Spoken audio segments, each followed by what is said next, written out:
It's good, Raider Nation. Welcome back into the Silver Black Lounge. Your home for real Raiders talk, strong opinions, and a community that always keeps it honest. I'm your host, Raider Ben, and joining me tonight are my co-hosts, Dirty Raider Nate, or Dirty Raider from the Natural Boy Raider podcast, and my boy Nutty Raider Nate from the Loaded Box Entertainment. We also have a special guest joining us tonight, Ern from Westside Media. We appreciate him pulling up to the lounge and sharing his perspective on everything happening with the Silver and Black. Before we begin, I want to thank everybody who supported our first play-by-play stream of the 2026 season. We finished with nearly 2,000 views and more than 110 likes. That's an incredible start and proves that the Silver and Black Lounge is continuing to grow.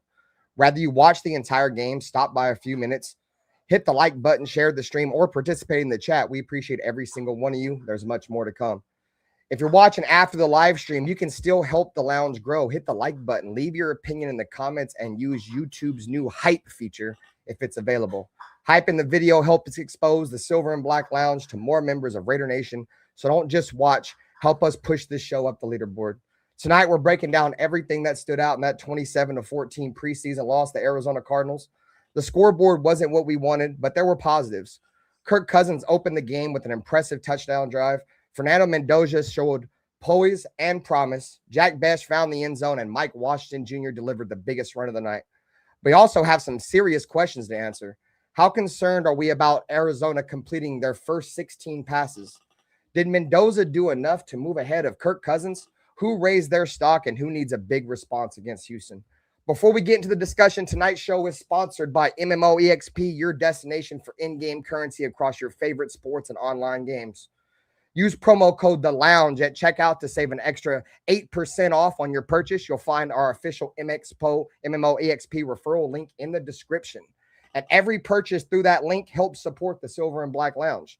Make sure you hit that like button, subscribe if you're new, and tell us in the chat where you're representing Raider Nation from tonight. Hey, members, throw out them badges and them emojis in the chat. If off season is over, Raiders football is back. Raider Ben, Dirty, Nutty Raider Nate, and our special guest, Ern, are in the building, and we have plenty to discuss.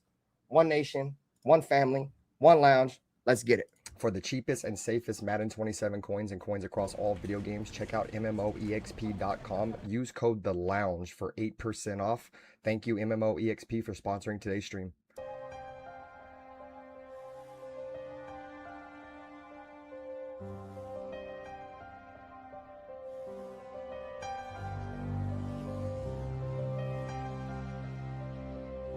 They didn't have to say much. This is the Raiders, you know. This is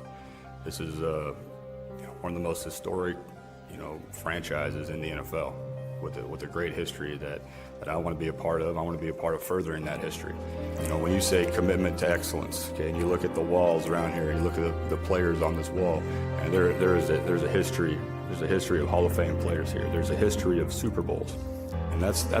And with all this situation and all this shit I went through, the biggest thing that I took from it is I don't give a what everybody has to say. Truly, I really don't give a. Play clock down to 1.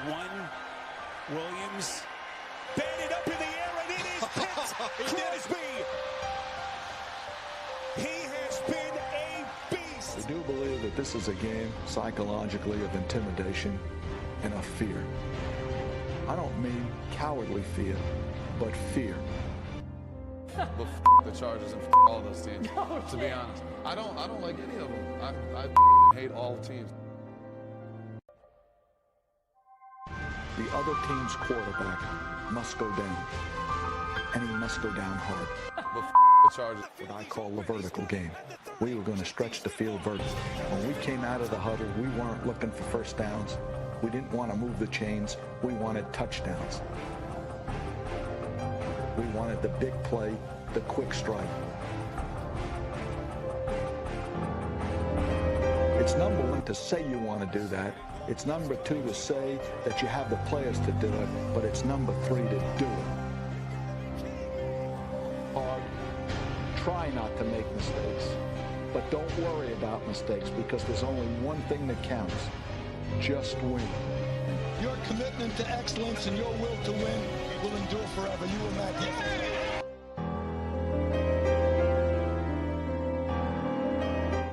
Yo, What is going on, Raider Nation? Welcome to the Silver and Black Lounge. I'm your host, Raider Ben. We appreciate every single one of y'all taking some time out of your night on a Friday night to pull up a chair in the lounge, and make sure you guys are smashing that like button as you guys pull up a chair in the lounge. Once again, we appreciate every single one of you guys pulling up, man. Welcome to your every single day Raider content all throughout the NFL season to cover your and our Las Vegas Raiders, man. My brother, Nutty Raider Nate, up here with us tonight, man. We're going to have Dirty. Dirty going to pull up a little bit late. He got some shit he got to take care of. We're going to have Ern with us. We're going to cover a couple of things, bro. But before we get into the chat, what's good with my brother, Nutty Raider Nate, you son of a bitch. You son of a bitch. We in this bitch smoking Reginald. Fuck you mean? By the bong load. What's up with you, my brother? What's cracking? Let me cam up. Hold on. Let me fix my face. What's cracking? What's happening? Hey, salute everybody. Chat, Raider Nation, what's good? We back. It's Friday. You ain't got no job. You ain't got shit to do. We gonna get tired today. Got your ass fired for stealing. You got fired on the day off. for trying to build a clubhouse. Hey, shout out chat. We appreciate you guys, bro. So I got some notes from the game that I took down. How we're gonna do this show tonight is we are going to be. Yeah, I fixed it, Nate. Tonight, how we're gonna do this show is I'm just gonna go over some of the notes I had, and then we will get into the box score, and we'll just break down overall position by position how we felt about the game last night. But before I do that, we will just get into that really quick. Rapid fire, Nutty Raider Nate, what's your quick overall just thoughts of the game last night? Disappointed. It's an L. An L's an L, right? But I saw improvement all around with coaching, at least on the offensive side. Let me be clear. I was surely pleased with what I saw on offense. As far as offensive line and the blocking went, I saw some good stuff. Saw some stuff that still needs to be worked out, and some kinks and some wrinkles that could be improved for sure. But yeah, I'm definitely pleased with the offensive side. Defensive side, the Energizer Bunny was missing, so I'll just chalk it up to that. He's the heartbeat of that defense. So, whether yeah. So this is also for you guys. Chat, chime in the chat. How'd you guys just quick fire? How'd you guys overall just feel about the game? Offensively, I liked what I saw from Mendoza. I liked his poise in the pocket. I liked his footwork. His footwork looked okay. In the times where he got in there and single back, I liked a lot of that shit, bro, because when they were doing a lot of that play action shit, he was doing a great job of hiding the ball from the defense, and they really didn't know. Nice tight window throws by Mendoza. Yeah. I seen a little bit of panic there. Maybe I think it was his first snap. It looked like he panicked and felt the rush before it got there. That one pass to Jack Besh I felt was like that, even though Jack Besh caught it. And shout out to Jack Besh. It's another one of my quick shout outs from the game is Jack Besh. He went out there and proved me wrong, and I want to be wrong. And that's how you earn trust with your quarterback too. You go up there and get that shit, and he's gonna look for you on third down later. Third down, and that's all he did, bro. Is Jack Besh has caught nothing but third down passes, bro. Yep. Again, and that's what I said. We were tough on him. We were tough on him, but I was like, he was putting up numbers on third down. That was his bread and butter. All right, Nate. So I think I know what's wrong with your mic, bro. You just got to turn your gain down. So on that knob on the bottom of your mic right there, you need to turn it down a little bit. It's still going? Yeah, because I turned your audio down, but it's not your audio. It's just your fucking like that into the mic. My bad. That's better now. You turned your gain down. That's a lot better. It's good. Yeah, it's better now. Yeah, it wasn't that you were super loud. It's just that the gain. I could tell your gain was probably on fucking on 100, bro. No, I had it down halfway. Now it's at the bottom. Yeah, that's better. At the bottom, I leave my shit like closer to the bottom. Okay. You good, man? Sounds a lot better, bro. So shout out to the chat, bro. We're gonna get over some notes, but first and foremost, man, welcome to the lounge. Welcome to the Loaded Box Entertainment. Welcome to the Natural Born Raider podcast, man. I'm your host, Raider Ben. And then, obviously we got the host of the Loaded Box with my boy Nutty Raider Nate, and Dirty will be with us shortly. Shout out to Bruce Willis. Shout out to Raider Dangerfield, man. Appreciate all the new members, man, that joined the membership program yesterday, man. Shout out to you guys. I did give away 10 members on that play-by-play stream yesterday, guys. We're like 5 members away from 60 members. And like I said, guys, if we hit 60 members before the end of August, I'm giving away 3 NFL jerseys. So if you guys want to be joining the membership program in the lounge right now between August 31st, 99 cents, man. Shout out to my boy Jeff. My boy Jeff said he about to be in Vegas in 24 days. Been a member of the channel for 15 months. Thanks, Jeff. Appreciate you, bro. Raider Nation for life in here. Jason Marshall in here. Thanks for the jewels, Jay Money. He's got me with the clutch with the 30 jewels. My boy Jay Money. Shout out to 209. My brother, always a pleasure. Modfather NorCal Raider Jesse in here. Hey, shout out to Nutty Raider Nate for mentioning the Tom Brady slap, bro. Because when he did it, Nate Raider's like, you got to add that to the intro. I'm like, all right, bro, say less. You feel me? We threw that shit in there, man. But yeah, it's came out all right, man. SoCal Sal, what's good with you, bro? I'm not an editor, bro. I do live streams. I don't do videos. You feel me? Like, but I think the intro overall came out pretty decent, bro, for somebody who really doesn't do no fucking editing or nothing. But shout out to you guys, bro. Like I said, you guys, the reason why we come on this bitch every single Friday, bro. It's because of you guys, man. So we appreciate it. We just got another jewel come in, man. Shout out to whoever just gifted them jewels. My camera's in front of it right now, bro. So somebody just gifted 100 jewels. I think that was Rulus. What up with you, Rulus, bro? Saludos. What up with you, Charles?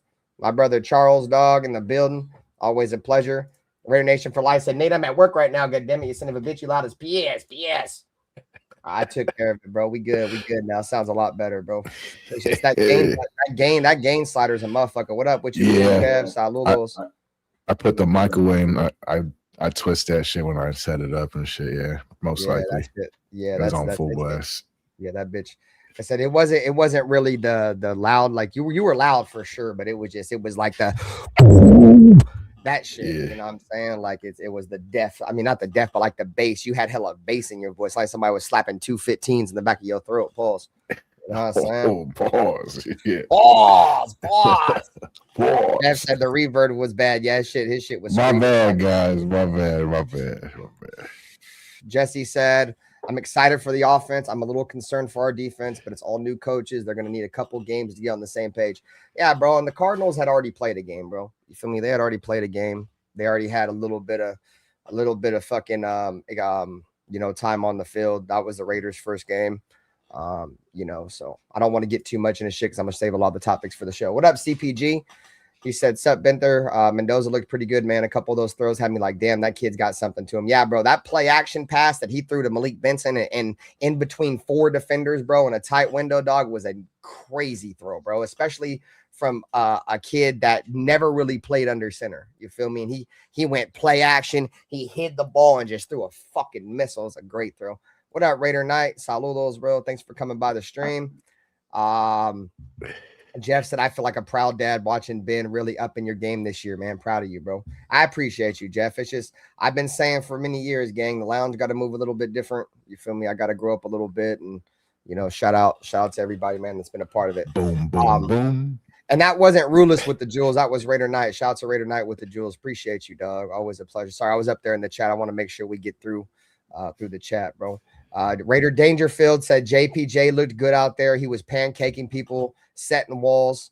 That sack he gave up, he had to block 2 players. Do you have any quick thoughts on that, Nutty Raider Nate? Like, were you watching? I'm sure you were watching JPJ a lot last night. Oh yeah. He looked impressive. You're right. He some stuff that everybody got to clean up for sure. But you like his aggressiveness, and you saw him and Linderbaum double teaming some tackle, and they threw him out the club, and the blocking was a lot better. Coaching, I credit to coaching for sure, because this did not look this good last year for sure. You could tell it was alarming right away. Like this don't look right. What's going on? But this is yeah. Shout out to J Money with the 10 joys with the gold 10 jewels, the gold coin. Appreciate you, dog. And I mean, it might not be win. My bad, man. It you're might not be wins right away, and that's okay because it's going to be we're building up to that, and we're building the foundation, and we're going to have to get some more pieces here next year. And I'm not totally throwing this year away, but it's going to take a few games for sure.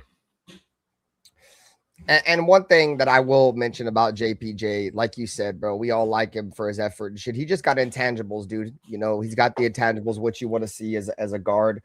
And, you know, JPJ's gotten very, very, you know, limited playing time over the last couple of years, rather, you know, been, you know, the doghouse from, you know, the last two coaching staffs, or when he has gotten on the field, he's had to play, you know, the opposite guard position that he plays, or he has to play out of position, which, you know, we all knew he was a center coming out of college.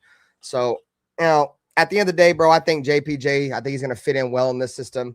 I just thought it was interesting that Caleb Rogers was the backup left guard, but he was competing for the right guard with JPJ. That was a little weird to me, but it is what it is, bro. May the better man win, bro. I think JPJ is going to be able to overcome all that shit.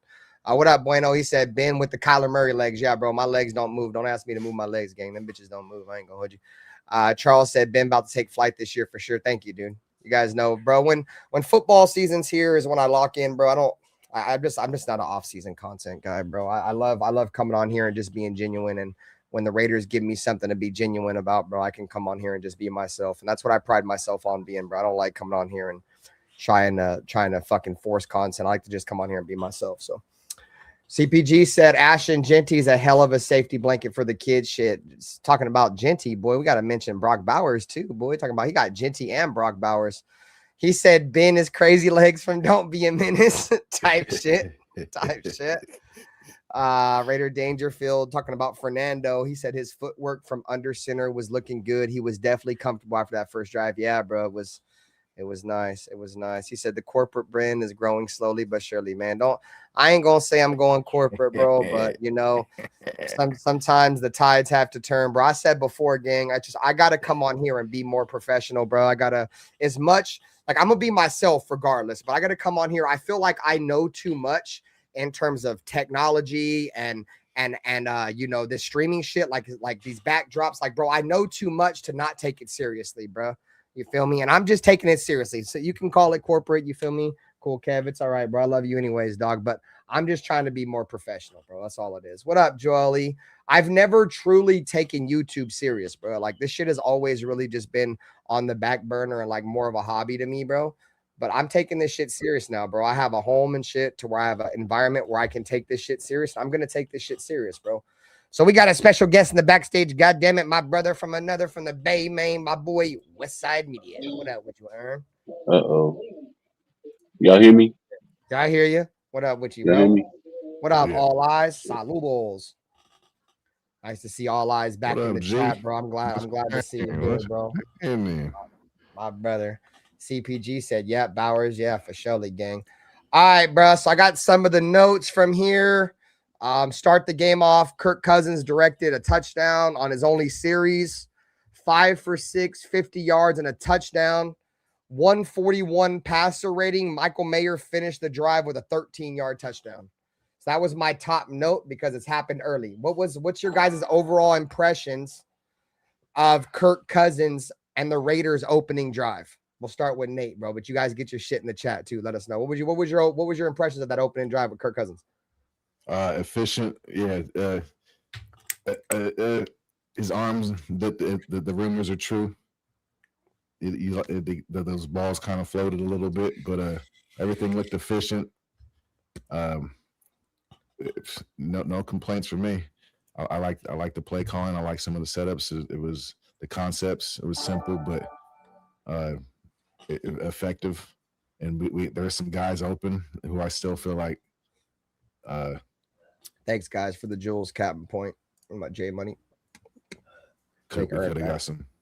We left some points on the board for sure, but the first drive, yeah, it was touchdown, and that was without Brock Bowers. So we probably scored like 3 plays before that with Brock Bowers. What up with you, Ern? Been a minute, gang. Nice to see you, bro. Thanks for joining the Silver and Black Lounge. What's good with you, bro? What up, gentlemen? How you doing today? It was Gucci. Yeah, you know, chilling, bro. Just glad that Raider football is back, type shit. I mean, I guess. I guess. What up, Apocalypse, bro? If that's what you want to call it, you know what I'm saying? Anyways, outside of that, how you been, Ern? It's been a minute. How you feeling, bro? I mean, everything been good. Kind of been waiting for Raider football season to come back. And I wanted to go into this season and just crack jokes and make this like, you know, the roast central of this team because I'm just so fed up with them. But I'm not even going to lie, bro. Mendoza looked halfway decent yesterday. I wanted to come in and just talk about how bad he looked, but he didn't look bad. I mean, for a rookie, he looked really good. For a number one pick, now you're talking about something different. Fact, Zay. And that was without the first string offensive line. So he was mainly with the backups. The second, they did pretty well themselves. I was impressed overall. So they did cool. Fernando Mendoza was going to be the next thing I was going to talk about. So we were just talking about the overall efficiency in Kirk Cousins' first drive. Ern, what was your thoughts on that? Obviously Kirk Cousins finished 5 for 6, 50 yards and a touchdown, 141 passer rating, and capped it off with a 13-yard touchdown to Michael Mayer. See, now when we was talking about in camp how he looked like trash, you know what I'm saying? I think maybe that was just a decoy, bro. I don't know. But then Kirk Cousins is one of those guys. Kirk Cousins is one of those guys who looks very average, but then when he gets into a game situation, and that's why he's been in the league for 16 years now? Yeah, bro. I mean, he went out there and showed what Kubiak was talking about. And what I mean by that is he's the starter for now. You know, obviously they expect Fernando to push him, you know, and that's going to be my next note. And we're going to get right into Fernando. Fernando Mendoza, 10 for 16. 97 yards and a touchdown, a 100.3 quarterback rating. After a shaky first possession, Fernando Mendoza completed 4 out of 5 passes on his next drive and threw a 6-yard touchdown to Jack Besh. Coach Kubiak praised his calmness, command, and pocket movement in that drive.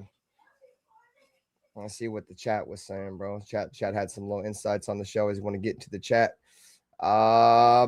Mayer lined up at tight end and Bowers in the slot. Hey, Jason Marshall, I've been saying that, bro. I said I feel like that's one of the best things for the Raiders, bro. And a lot of Raider fans was like, nah, bro, nah. Like if you look at Brock Bowers, bro, like traditionally he has played in the slot. He played 70% of his snaps in the slot in college. And if you look at the last couple of years in the league, how many times has Brock Bowers truly been lined up at tight end, bro? They've always run like a 4 wide receiver set with him being like the inside receiver. But instead of calling him a slot, they always called him a tight end. So no, bro, that's a great matchup. And I do like what I saw out of Michael Mayer, bro. You feel me? So anyways, what's your thoughts on Fernando Mendoza's debut? Nutty Raider Nate. And let us know in the chat how we feeling, gang, about Fernando Mendoza's. I think he started with the 3 and out. He might have got a couple. Yeah, we went 3 and out on our first drive. Yes. Okay, with Fernando. Okay. It was a little rough, but he looked a little nervous. You mentioned that earlier. But yeah,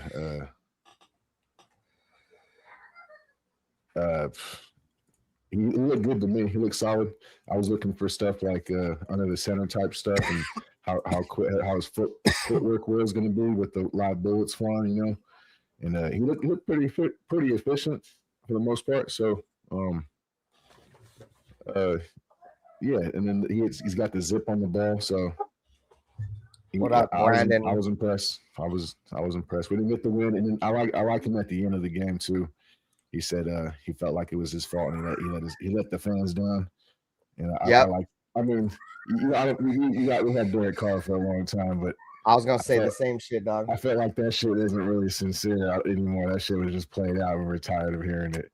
But with Fernando, it's like, okay, bro. It's okay, bro. Oh, so it's okay because it's Fernando, huh? I don't know if it's that. It's just that, you know, he's a young kid, you know, and we're not. It's that. I'll give him a pass. He said it's that. So see what we got in the chat. What up, my opinion? What's up, bro? You have any other takes on Fernando Mendoza's opening drive or the time he was out there? Ern? My bad, bro. So at first I thought, okay, so on his first passing play, that was the one to the right where he had to throw it away, right? He panicked. He panicked on his first throw, bro. Right. So that's when I was like, yep, same old Raiders shit. Same old Raiders shit. I was like, here we go. But no, he pulled it off. At one point, I think he was like 5 for 11. So I was like, ooh, that's not the greatest. But his end numbers didn't seem too bad. Yeah, then he hit 5 straight passes. Yeah, then he hit 5 in a row, including a touchdown to Jack Besh. So Jack Besh, man, I mean, I don't know if you want me to talk about Jack Besh. We're talking about Mendoza right now, but yeah, Jack Besh. We was getting. I kind of just want to stay with the quarterbacks right now, but no, Jack Besh will get his. He'll get his grace here in a minute for surely. Okay.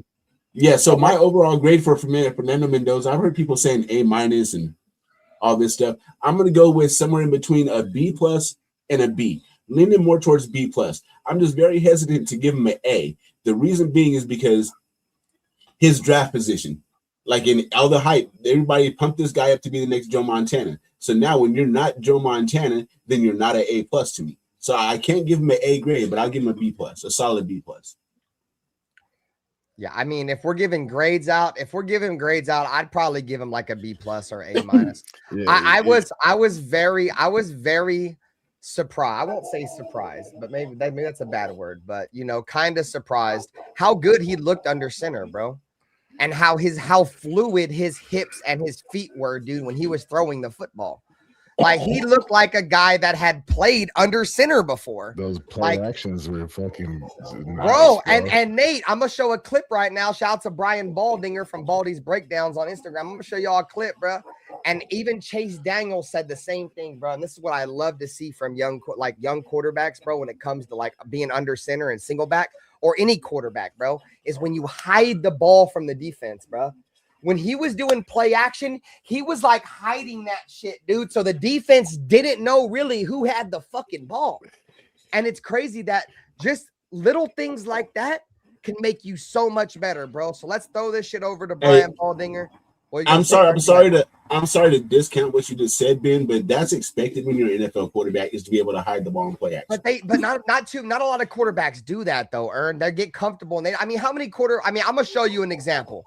But how many quarterbacks like truly try to hide it? Like he was truly trying to hide that shit, bro. Maybe because these other quarterbacks are complacent, so they don't hide it as much. But I don't know, bro. It's really his first time really doing this, so that's what and that's another point I'm trying to make. It's like the first time he's really ever done it. It looked good. It looked like an NFL level play action, hide the ball type shit. Yeah, it did. I'll give you that. Shout out to Homer. He said his footwork and intelligence is very noticeable right now, bro. Nah, he looked good, bro. He overcame my expectations, bro, because like Ern said, on that first throw he made when he got happy feet, I'm like, oh, bro. I was on the play-by-play, and I'm like, chat, that don't look good, bro. I was like, right, exactly. I was on the play-by-play, and I'm like, bro, that don't look good. All right, so let's throw it over to Brian Baldinger. He's gonna break it down a little bit. He's literally on the play that I was just talking about right now. That underneath coverage right there, and you hit Malik Benson for 19 yards. And then the opening touchdown. I want to rewind it, but I can't, so I'll have to rewatch it. Jack Besh, low and away. You watched it. Maybe I can just reset the page. Let's just do that. All right. Bitch, how's this shit work? Bro, I hate Instagram on my computer, dude. I can never figure it out, bro. I know how to work Instagram on my phone, but on my computer, bro, I swear I'm a fucking oxymoron. All right, here we go. Was it from last night? His first completion on 3rd and 8. Hitch and throw.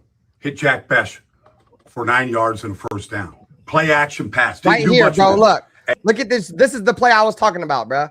Look how he tries to hide this, bro. And like I said, this is something he don't do. He don't play under center. He's never really run offset eye formation, pro style type offense. Look at his footwork. Look how he handles this, bro. At Cal or at Indiana. But watch the level of detail right here. Watch him hide the ball.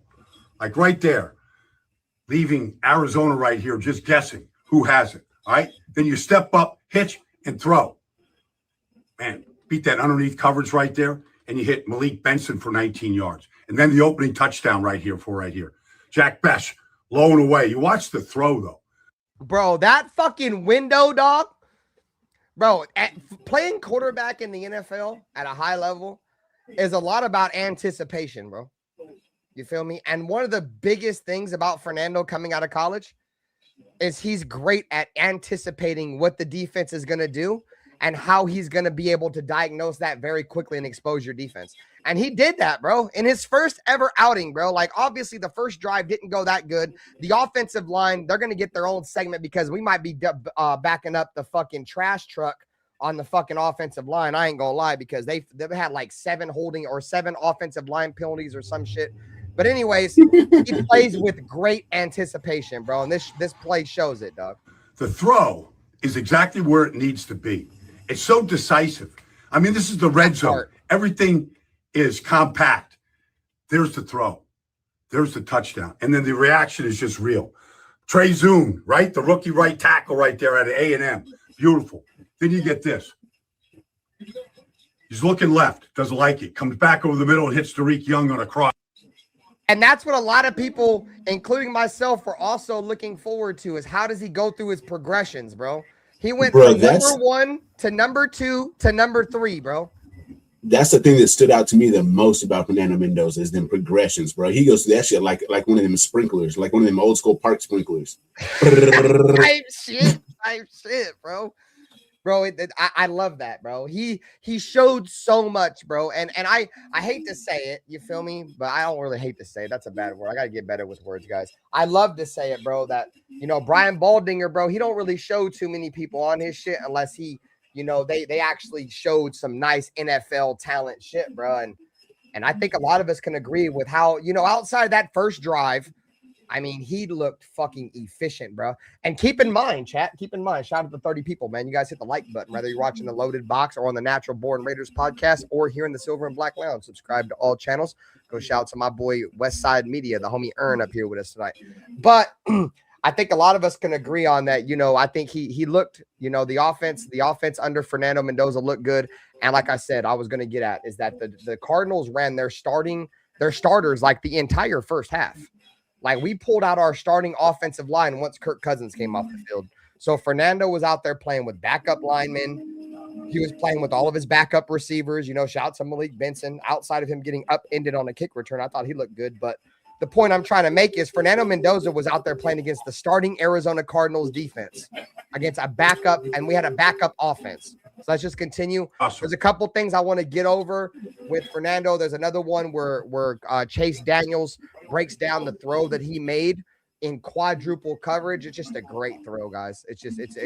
We've seen a little bit of what can be with Fernando, bro. And the snap, the way the ball just snaps off his hands. Like it's almost like there's no effort, bro. It just snaps. So when he just throws it, it's like a whip. You guys ever?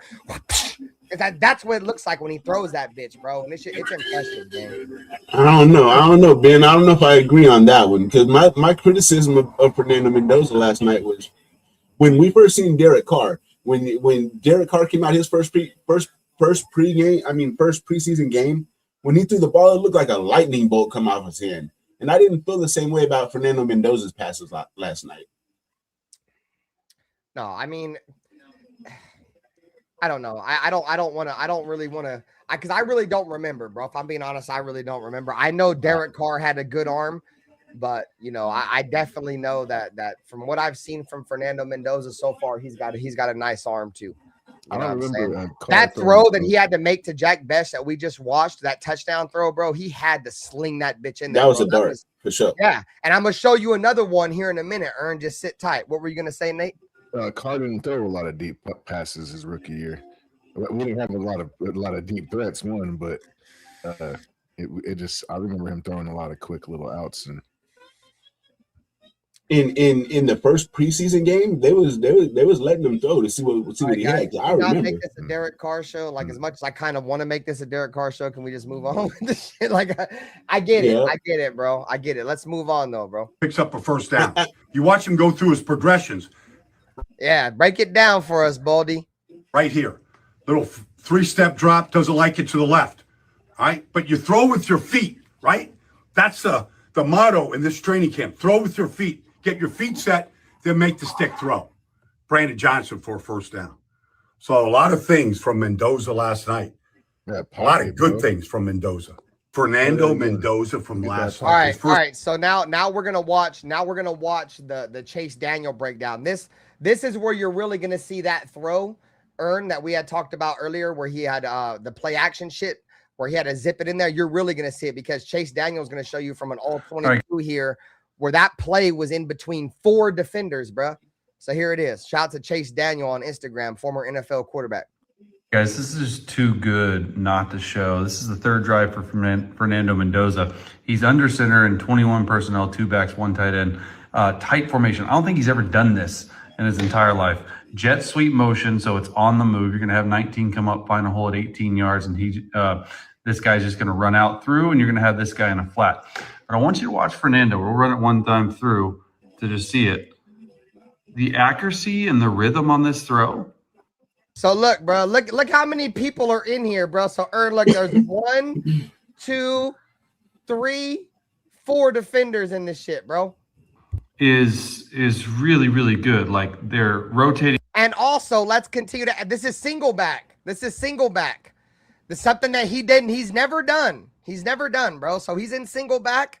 You feel me? With the 2 running backs and the 1 tight end under center, which is something he don't do. And he's about to throw between 4 fucking defenders, bro. With he's gonna hide the ball. Ain't nobody gonna know what the fuck he's gonna do, and he's about to zip this bitch in there. Safeties, you think it's 1 high, going back to 2 high. Look, the play fake, right? You get the suck up from the backers right there. And at the top of the drop, I mean, there's a huge hole right here, but it's 1, 2, 3, 4, between 4 defenders. So you got to find that hole between 4 defenders, and you're throwing this on the move, on the money. Like, to me, it is really good. Let's see if I can get it from this back view. I love it. Like, it's show the ball right there, get the play fake and the backers up. You have really good play action fake, and then you're throwing this ball. The ball is right there. If you throw it where the receiver is, this dude's going to pick it off. So you got to throw it where he ain't. And it's exactly what he does right here. I love it. Let's see this other end zone view. This might be better too. Just sort of. Hey, bro, it's a fact. You see how close that guy was, bro? And that goes back to what I was saying about anticipation.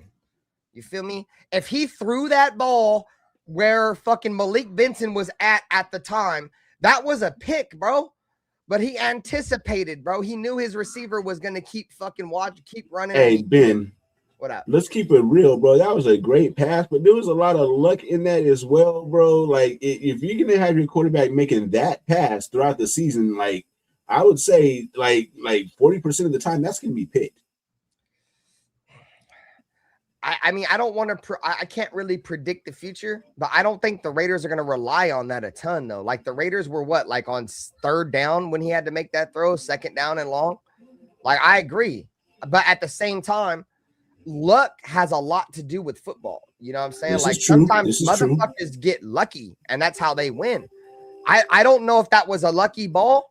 We'll have to continue to see how Fernando Mendoza's career develops, and if you know. He starts throwing picks on that ball, because if he don't start throwing picks on that football, I think that's then it's not a problem, right? Exactly, bro. But he made that throw, and that's an NFL level throw, and that's an NFL level throw in between 4 defenders, especially impressive because it's coming from a guy who doesn't fucking do this. What he just did, he doesn't do. He doesn't play action and hide balls and whip his head around and, you know. What was Mendoza? What'd they say? Mendoza can only throw fucking back shoulder throws. That's all he can do. Mendoza threw like 2 back shoulder throws in that game, and I don't think neither one of them hit. And that motherfucker was scoring throws he scored his only touchdown, bro. And looked impressive outside of having to do that shit, bro. He didn't have to throw back shoulder throws. This wasn't one of them. He threw across the middle of the field a lot in this game, including the touchdown was across the middle of the field. Look, I never said it. I think Mendoza has all the tools and can make all the throws and everything. My biggest criticism, my biggest worry is I think we spent a lot of draft capital to draft somebody that only had 1 good season. And the last time we did that was Jarmarcus Russell, and that's what really worries me. Well, he didn't really have one good season, Ern. Like if you look at his numbers, he had over a 70% completion percentage over his entire college career, and So okay, he also held a 2 to 2.5 touchdown to interception ratio. So he was already accurate. That's good and everything, but you know what did they say about Derek? Fuck the numbers. Like, does he win? But So we can't keep Mendoza had one good season. This dude's played one game. The reason for the Derek Carr thing is it's the recency thing. That's the last quarterback that we had, so it's the last franchise quarterback we had, so it's the only comparison that we have to make. At the same time, Ern, I think we will all agree with this as a fan base, whether you love Derek or hate Derek, bro. Derek Carr was at one point a borderline great quarterback. I don't know what none of us know what happened post injury. I think everybody is willing to give him the benefit of the doubt that, you know, the coaching staff was shit. We kept having turnover. We get that. But at the team stopped prioritizing offensive line. That's what happened. But at the end of the day, we gotta hope that this team invests more in you know, the quarterback than we did with Derek. And I'm not saying that we didn't invest in Derek. We did invest in Derek. Damn sure better. This is a number 1 pick. This ain't no second round pick. I mean, I'm not saying we didn't invest in Derek, bro, because we invested heavily in Derek, bro. I mean, when he came into the league, we got him the most expensive offensive line. You know, at one point, we got him his best friend in Devontae Adams. Like we did. But the thing is, we got him. We put Derek Carr in a lot of good positions, but we just let him down defensively. So I'm just going to say the thing with Derek is like you invest in the offense, right? But then you leave the defense neglected, or you invest in the defense and leave the offense neglected. So it's always one or the other. There was never fair, like equal investment. You know what I'm saying? All right, so let's just finish with this so we can continue into the show, man. So yeah. Seeing this as we go, yeah, Chase Daniel really good. Footage. So good play. Shout out to Chase Daniel, bro. Look at that, bro. Am I glazing or fanboying from saying that is a very, very impressive play action fake from under center from a guy that has never done that before? Like, look at that, dude. Like, outside of the running back, Mike Washington, giving it away that he's about to go block somebody, you wouldn't know who has the ball right now from a linebacker or a secondary standpoint. Am I wrong? Like, Mike Washington's giving it away, but, you know, obviously, you feel me, as a running back, when you kind of fake it, right? Like you're going to run with the ball. Mike Washington gives it away and looks like he's going for a block. But outside that, bro, if Mike Washington sells that fake, you see it, Nate. Yeah. Tell him, Nate. Yeah. You feel me? You go in there and you sell that shit, they ain't going to know where the ball's going. So Mike Washington gives it away a little bit. But outside of that, bro, that's impressive. That's impressive because, like I said, we can sit here and be like, hey, gang, like that's to be expected, Ern, and I get it. Like, yes, it is. But from a guy that's just never done it before, this is like the first game where he's ever gone out with live bullets flying at him. For him to do it like that's very impressive. That's all I'm saying. This is the first time he's ever played under center? Yeah, he's only played like fucking like less than 10 snaps under center in his whole career, bro. He's never played under center, bro. And we spent a number 1 pick on somebody that's never played under center. That's been the main argument drafting him number 1 overall. Yes. Oh, wow. Yes. I didn't want to do it. A lot of people. Me neither.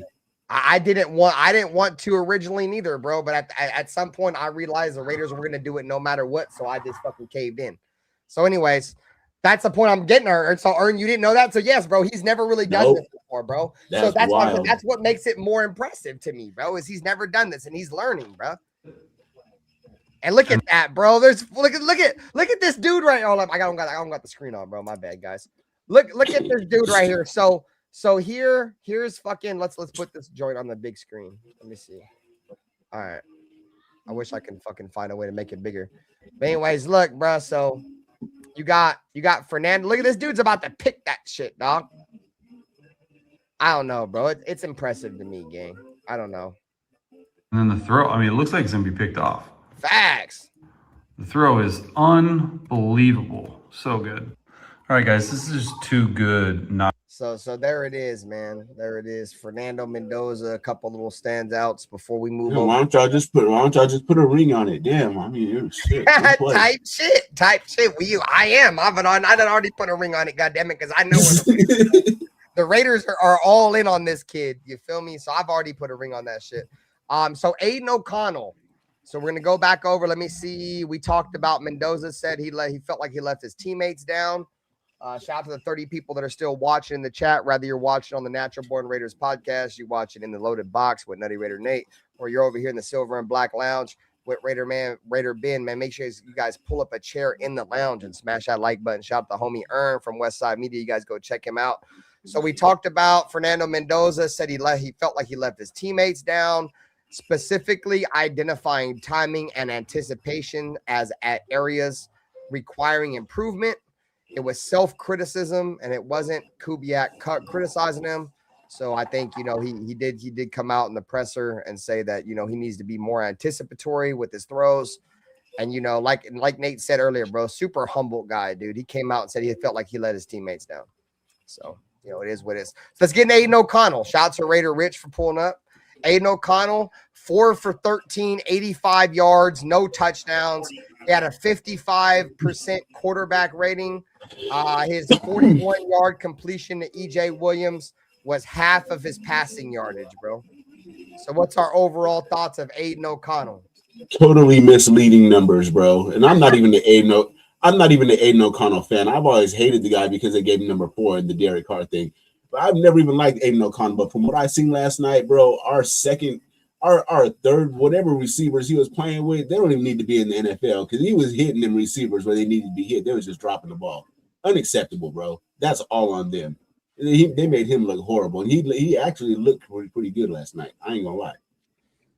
If you're just judging what he did, not counting if the ball is actually caught, because a lot of again, let me reiterate, a lot of those balls hit the receivers right in the hands. They just dropped them. Yeah, I saw a lot of the same, Ern. Yeah, it's unfortunate. We'll see more of Aiden O'Connell for sure this preseason. I think we're done with the Kirk Cousins. I'd say probably at least until the last game. You might see another series from Cousins. Yeah, I think this next game is going to feature more Mendoza and AOC for sure. And we're about to see the Fernando Mendoza show in this next preseason game, bro. It might be Fernando Mendoza for 3 quarters and Aiden for 1. And then we might see just Aiden O'Connell and fucking that other rookie undrafted free agent quarterback that last preseason game for the majority of that last game. Hey, real quick before we move on from the quarterbacks. No, you good. What up? Before we move on from quarterbacks, did anybody catch when they last night on the game when they showed pictures of all the Raiders quarterback room? They showed Kirk Cousins smiling, and then Fernando Mendoza super cheesing. Hey, what's up, Dirty? And then the new dude, he was cheesing. And then Aiden O'Connell was just looking like, I was like, yeah, he been here for a minute. Yeah, facts. What up with you, Dirty? What up? Shit, ain't shit. We was just talking, but we was just getting ready to move on from the quarterback position. We showed a couple little clips of Aiden O'Connell, or not Aiden O'Connell, but Fernando Mendoza. So let's just throw it to you real quick, bro. Kirk Cousins directed a touchdown drive on his only series, 5 of 6 completions, 50 yards and a touchdown, 141 passer rating. Michael Mayer finished the drive with a 13-yard touchdown. Cousins was not sacked or pressured. I watched the game. Yeah, no, I just want to I get your takes, God damn it, before we move on. All right, well, fuck it, we moving on. God damn. Honestly, and I've been listening. That's the other thing. I've been watching. Oh, okay. Yeah, I've been watching too. I'm not gonna watch my own goddamn show. I'm just gonna sit and be like, oh, my show's on, but I'm not gonna fucking turn it on. I gotta ask you a question, bro. I want to make sure when you come in here talking, motherfuckers know what we talking about. Yeah, Kirk Cousins actually looked really well yesterday. I was actually more impressed with Kirk Cousins than I was with Fernando. I heard what you guys had to say about Fernando. I am going to be easy on him, but at the same time, I am going to tell you the truth. I'm not going to sugarcoat it. This motherfucker needs work. That's a number 1 overall pick, bro. This motherfucker needs work, bro. I'm sorry. It's the truth. He's not ready. He's not. And I can see why they want to go with Kirk Cousins. He's not ready. That's not to say he can't get ready. You know what I mean? It's not to say he can't get ready. I did see some things that I liked from him. You know what I mean? But if I'm being honest, I'm very okay with going with Kirk Cousins right now because I do not want to throw this kid into the fire like that because he is not ready.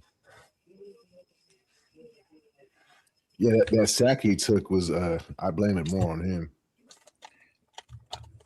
He held the ball for too long. And it was also against second stringers too. So you imagine if starters come in, is there going to be a big difference? Smack the shit out of him. He gonna smack that shit out of him.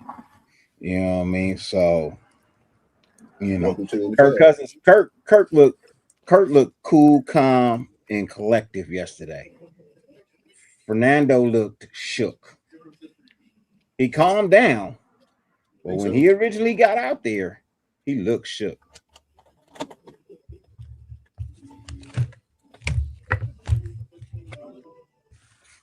First play he took, it looked like he ain't even sure if he wanted the ball or not. You talking about the pass or the handoff to the running back? The pass. Okay, the one where he threw to the right side and threw it away. His first couple of passes was terrible. Shout out to Bex for saving that motherfucker because boy, he was getting. Are we really saying Besh is saving anybody? Besh can't save shit, bro. Hey, Besh saved Mendoza, bro. Because if Besh didn't catch that touchdown, nigga, we'd be frying Mendoza. Let me tell you now. Cousins too, then. Let me tell you now, Jack Besh is the key to this offense this year. No, he's not. Don't say that. Bet. No, Let me tell you why. He's so key in the run blocking game, and if his hands are as good as advertised, and he actually comes around, then that takes a lot of pressure off of Brock Bowers. So a lot of it comes down to if Jack Besh can do his thing or not. Because he affects so many different areas of the game. I'm not willing to go that far. Not only that is Brock's going to demand a lot of attention, bro. So it's going to give players like Jack Besh and Jalen Naylor and Trey Tucker plenty of opportunities, bro. And we know, regardless of how you feel about Trey Tucker, which we'll get in the wide receiver soon. We're doing this shit position by position. Outside of Trey Tucker, we don't really know if any of these other wide receivers are going to be able to get it done. I'm not saying Trey Tucker's the best receiver, but we know he can play, right? It's still to be determined if Jack Besh is going to be an NFL receiver, but in that game last night, he looks good. It's still to be determined how, Jalen Naylor is going to look with us. Like, of course we like him and we have a lot of us have, somewhat decent expectations for Jalen Naylor. Some people have said he might be the Raiders' #1 receiver by the end of the year, but we have to see it. The point I'm trying to make is, bro, there's a lot of unproven in that wide receiver room. When your second and third string is worse than the second and third string of the worst team in the NFL, there's a problem. I don't give a shit what y'all say. When you can't beat the worst team in the NFL in the preseason, there's something wrong with your team. Bro, we're the worst team in the NFL. What are you talking about, bro? No, we're not. The Rams are completely different because they got that offensive coordinator. I mean, the Cardinals are different. My boy Raider Rich, bro. At Raider Rich 89 donated $4.99 through Super Chat. I think what stood out to me in that game was our offensive line. We have a very dangerous 1-2 punch with G&D and Washington.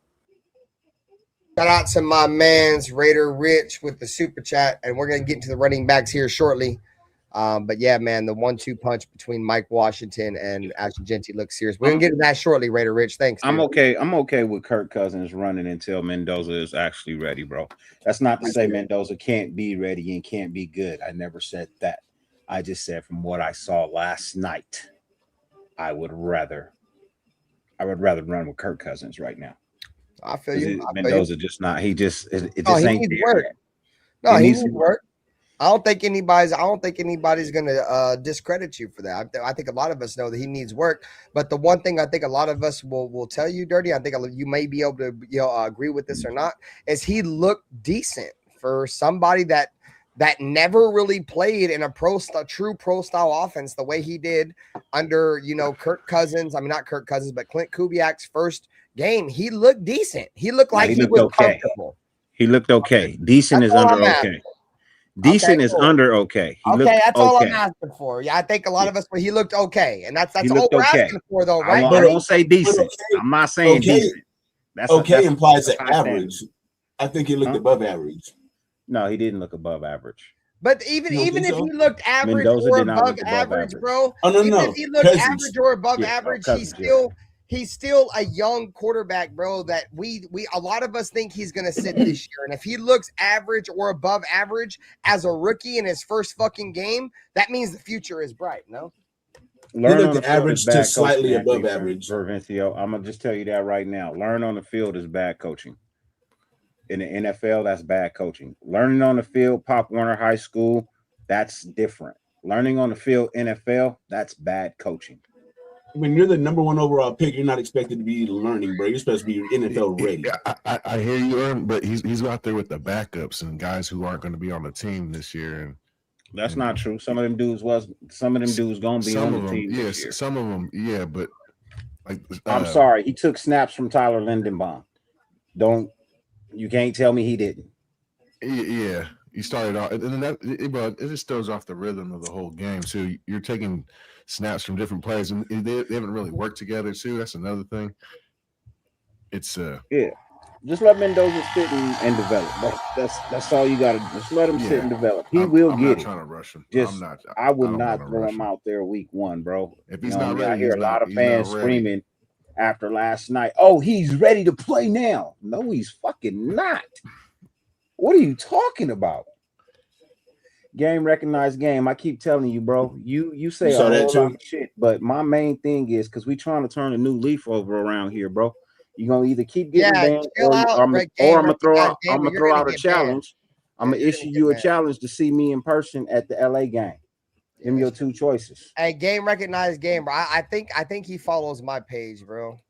I don't know if he follows me too. I know who he is. Just chill, bro. Hey, so game recognized game, bro. Dirty's like my brother, you know what I'm saying? And I'm like the biggest troll in Raider Nation. If that's what you want to do, let me know. I honestly feel like he just be saying shit to get a reaction out of Dirty. He do, but I'm not in the mood for it, bro. I'm not in the mood for it, bro. Like I'm just not in the mood for it. Yesterday I had to bury a friend yesterday, and tomorrow my birthday barbecue. There's no need to explain to somebody you don't know, Dirty. No reason to get into that, bro. You're good, bro. Well, just don't tell nobody shit. What up, JT? Saludos, bro. I appreciate you for pulling up to the stream, gang. All right, bro. So before we move over to the running backs, bro, you feel me? Because tonight is a night of celebration, goddammit, because Raider Ben got a fucking sponsor. And they was like, hey, Raider Ben does Madden content. Madden's decent he's decent at Madden. So they about to give motherfuckers a discount code. So before we get over to the running back position, shout out to EXP with the motherfucking sponsor game. For the cheapest and safest Madden 27 coins and coins across all video games, check out MMOEXP.com. Use code The Lounge for 8% off. Thank you, MMOEXP, for sponsoring today's stream. The MMOEXP, man, the sponsor of the stream. All right, guys. So shout out to everybody in here, bro. We got like 50 people in here across all fucking platforms. Whether you're watching in the box, the loaded box with Nutty Raider Nate, or you're over there in the Natural Born Raider podcast with my boy Dirty, or if you're over here in the lounge with Raider Ben. And if you ain't already, man, check out Westside Media on YouTube, bro. It's my brother Ern. He up here chilling with us tonight. But we got the running backs. So I got my notes on the running backs. Let me scroll up just a little bit. Scroll up. So Mike Washington Jr. He led Las Vegas with 63 yards on 6 carries, including a 53-yard run. It was the Raiders' longest preseason run since 2017. Ashton Jeanty also added 16 yards on 3 carries. Overall thoughts on the running backs. We'll throw it to Dirty, bro. Beast. I'm gonna just say that, bro. They beast, bro. You know what I mean? Put something on the grill and let them boys eat, man. You know, put something on the grill, let them boys eat. They beast. I told y'all they're gonna run the ball more than they're gonna pass the ball this year. And shout out to House Junkies. I meant that. You know what I mean? The running backs are beasts, bro. They're both stellar running backs. They're both hard to bring down. Both got field vision. Both got hands. Like, I don't know, bro. Like I feel like if we didn't have Brock Bowers, it would be all running.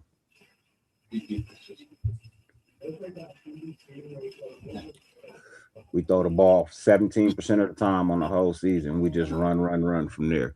No doxing all fucking circus, you son of a bitch. God damn it, no doxing. That's true. No, and you're right, Dirty. Like there really is not very many options on this offense if we're just looking at, productivity from the room, rather it be, the wide receivers. Like, yeah, Trey Tucker's done his thing a little bit. You feel me? But like I said earlier, the rest is unproven. Like Jack Besh kind of, you feel me? Underachieved his rookie year. Excuse me. Jalen Naylor hasn't really shown nothing yet. You feel me? As a Raider, at least. So, yes, I think the running back room is our go-to room, bro. And you know what's crazy, Dirty? Is like in chat and panel and everybody, bro. There's nothing like having a great tight end when you have a very productive and established running back room. Because what that's going to do, bro, is as soon as them corners, or not them, I keep saying all the wrong positions. I'm drunk. Sorry, chat. Bear with me for just a second. As soon as the linebackers jump down on that play action fake, bro, the biggest routes that are open are them streak routes down the seam of the defense, bro. And Brock Bowers is gonna be the dude that is gonna kill on seam right. As soon as they jump down and they try to bite on a play action, Brock Bowers is gonna destroy people, bro. You feel me? And if he don't, based off what I seen last night, a lot of 12 personnel, Michael Mayer is probably going to have the biggest year of his career. So with all that being said, bro, what was your thoughts on the running back room, Ern, last night? Man, so you guys remember when we had Josh Jacobs, how Josh Jacobs was like thunder and lightning all captured into one? We was like, man, that's wonderful. We got a great running back, right? Remember we had Josh Jacobs? Now, you want to do member berries? I remember you. No. Now imagine having two Josh Jacobs, right? Now that's what we have, bro, because we have thunder and lightning. But the thing is, both of these guys are thunder and both of these guys are lightning. We haven't had a 1-2 punch like this since Tyrone Wheatley and Charlie Garner. They were slightly different, but still a great 1-2 punch. The thing that stood out the most to me about last night's running back room was Mike Washington is an excellent run pass blocker, which is like great to see from a rookie in his first game. Like he was making all the right reads as far as the chip blocks, the double teams. He making whatever that was. Pause. That was my phone. My bad. That was my phone. Oh, okay. That's your ringtone, bro. Huh? You couldn't pick a different ringtone. No, bro? No, that wasn't my ringtone. What happened was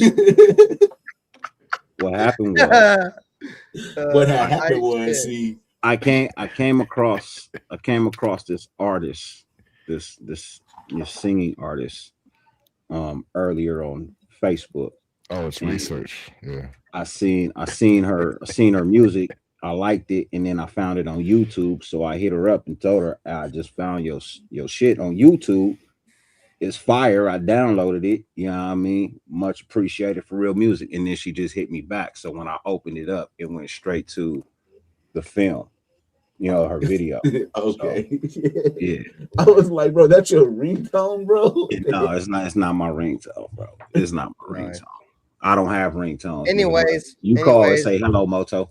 Let's stay on topic, man. Anyways, who hasn't? Did you finish your takes on the running back? The thing that again, let me reiterate. The thing that stood out to me the most about our running back room was Mike Washington's an excellent pass blocker. Aside from his run block, his actual running of the ball. Yeah, that's pretty good. Dylan Lobby looked halfway decent. He surprised me a little bit. He looked like he had a little bit of pep in his step. Yeah. Next. Go ahead, Nate. Go ahead, Nate. What's your thoughts on the running back room? Dirty, go ahead. Hey, shout out to Raiders C-Dub with the 2 jewels. Shout out to my man. Bro, Nate, you got to get top shelf, bro. It don't make you choke like that. Nah, That's you bullshit. only know Top you're shelf do smoking make you gas choke. if you're choking, gang. I ain't gonna lie. No, you know you're smoking ass if you choking, bro. No, it's no. Everybody smoke different, nigga. Everybody smoke different, bro. Hell no. Choking is a Out to natural C reaction to Dubs. how much smoke you Saludos. take in. It ain't got nothing to do with the Yes. herb. It Hey, got and everything Connor to do with what you take in. Connor Hayward did look good. I don't want to discredit anything he did. Nutty Raider Nate, bro, your thoughts on the running back room? The running game looked decent. I mean, for the most part, I mean, we saw Gentry run 4 plays total. 4 running plays, 4 attempts. But Washington's a stud. You like that. You like what you see with that. I kind of said I felt like Washington. Was that a Kirk Cousins reference? You like that? You like The that? way you kiss me when we're playing the kissing game. Fuck you, Anthony Provincial. Hey, fuck you, Anthony Provincial. You can suck a dick. You've been saying Fernando Mendoza's a bust since we drafted. Look, You go suck I'm a not dick. even. Hey, Ben, Don't jump on we the bandwagon now, you son of a even bitch. going back and forth with Anthony Provincial on that shit. All offseason, Hey, you my talking bro, trash bro. about You my Mendoza. bro. Been talking so much shit about Mendoza all offseason. I'm not going back and forth with you tonight on some bullshit after one fucking game. Now all of a sudden you a fan? All of a sudden you a fan now? And Anthony, you know I like him, bro. He a fan. Bro, you over here Kendrick Lamar, nigga. You 6'16" in Compton, nigga. You 6'16". 6'16" 6'16" in Las Vegas. No, 6'16" in Moreno Valley, nigga. I know where you at. Anyways, dirty. No, good shit from the rookie. I thought he fit better in the system. He's more of that outside runner that hit that hole and he's out and is gonna break arm tackles. You like that shit for sure, bro? They were ripping the shit off his arms to tackle him, dude. The turf too monster. Big. He's too quick and fast. He's gonna outrun you. So you got to be strong enough to take him down. There's a lot going on when you're trying to tackle Washington. Well, take it easy, Richard Lyon. I do like the Cam Hayward addition. It's Connor Hayward. Yeah, my bad. What I call him Connor. I was like, we got Cam Hayward, bro. Yeah. It's Connor. You're right. Nah, he did. He's the one who opened up that hole there. Yeah. He had some key blocks. He's no John Ritchie. That's what I was saying. But he got to his spot and did his thing. I like the fullback. Shout out to the fullback. Shout out to Alfredo too in the chat. Saludos, my brother. Love you, dog. You know Alfredo? Alfredo in the building. All right, Alfredo. Go ahead, Dirty. What's your thoughts on the running backs? You started with me, nigga. Oh, sorry. I be drunk. So everybody gave their takes. Yeah, we started. All right, cool. All right, let's throw this shit over to the clip of Mike Washington. God damn it! It says, "Imagine wearing down Ashton Jitty, and then the Raiders trot out this 6'2" running back who runs 4.3."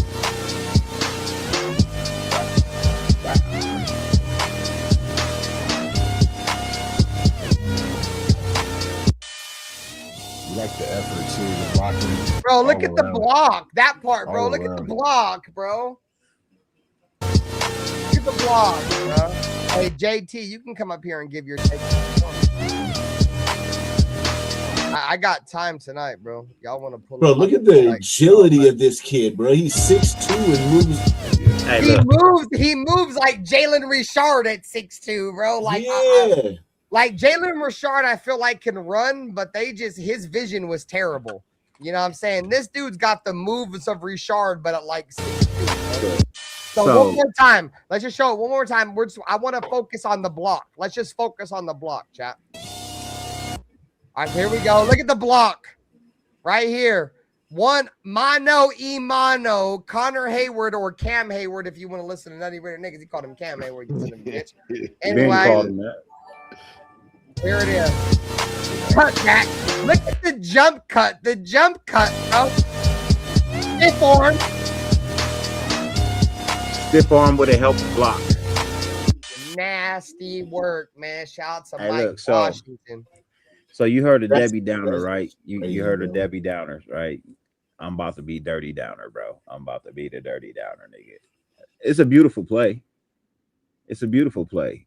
And he may have 4.33 speed. You know what I mean? He may have 4.33 speed. But here's the problem.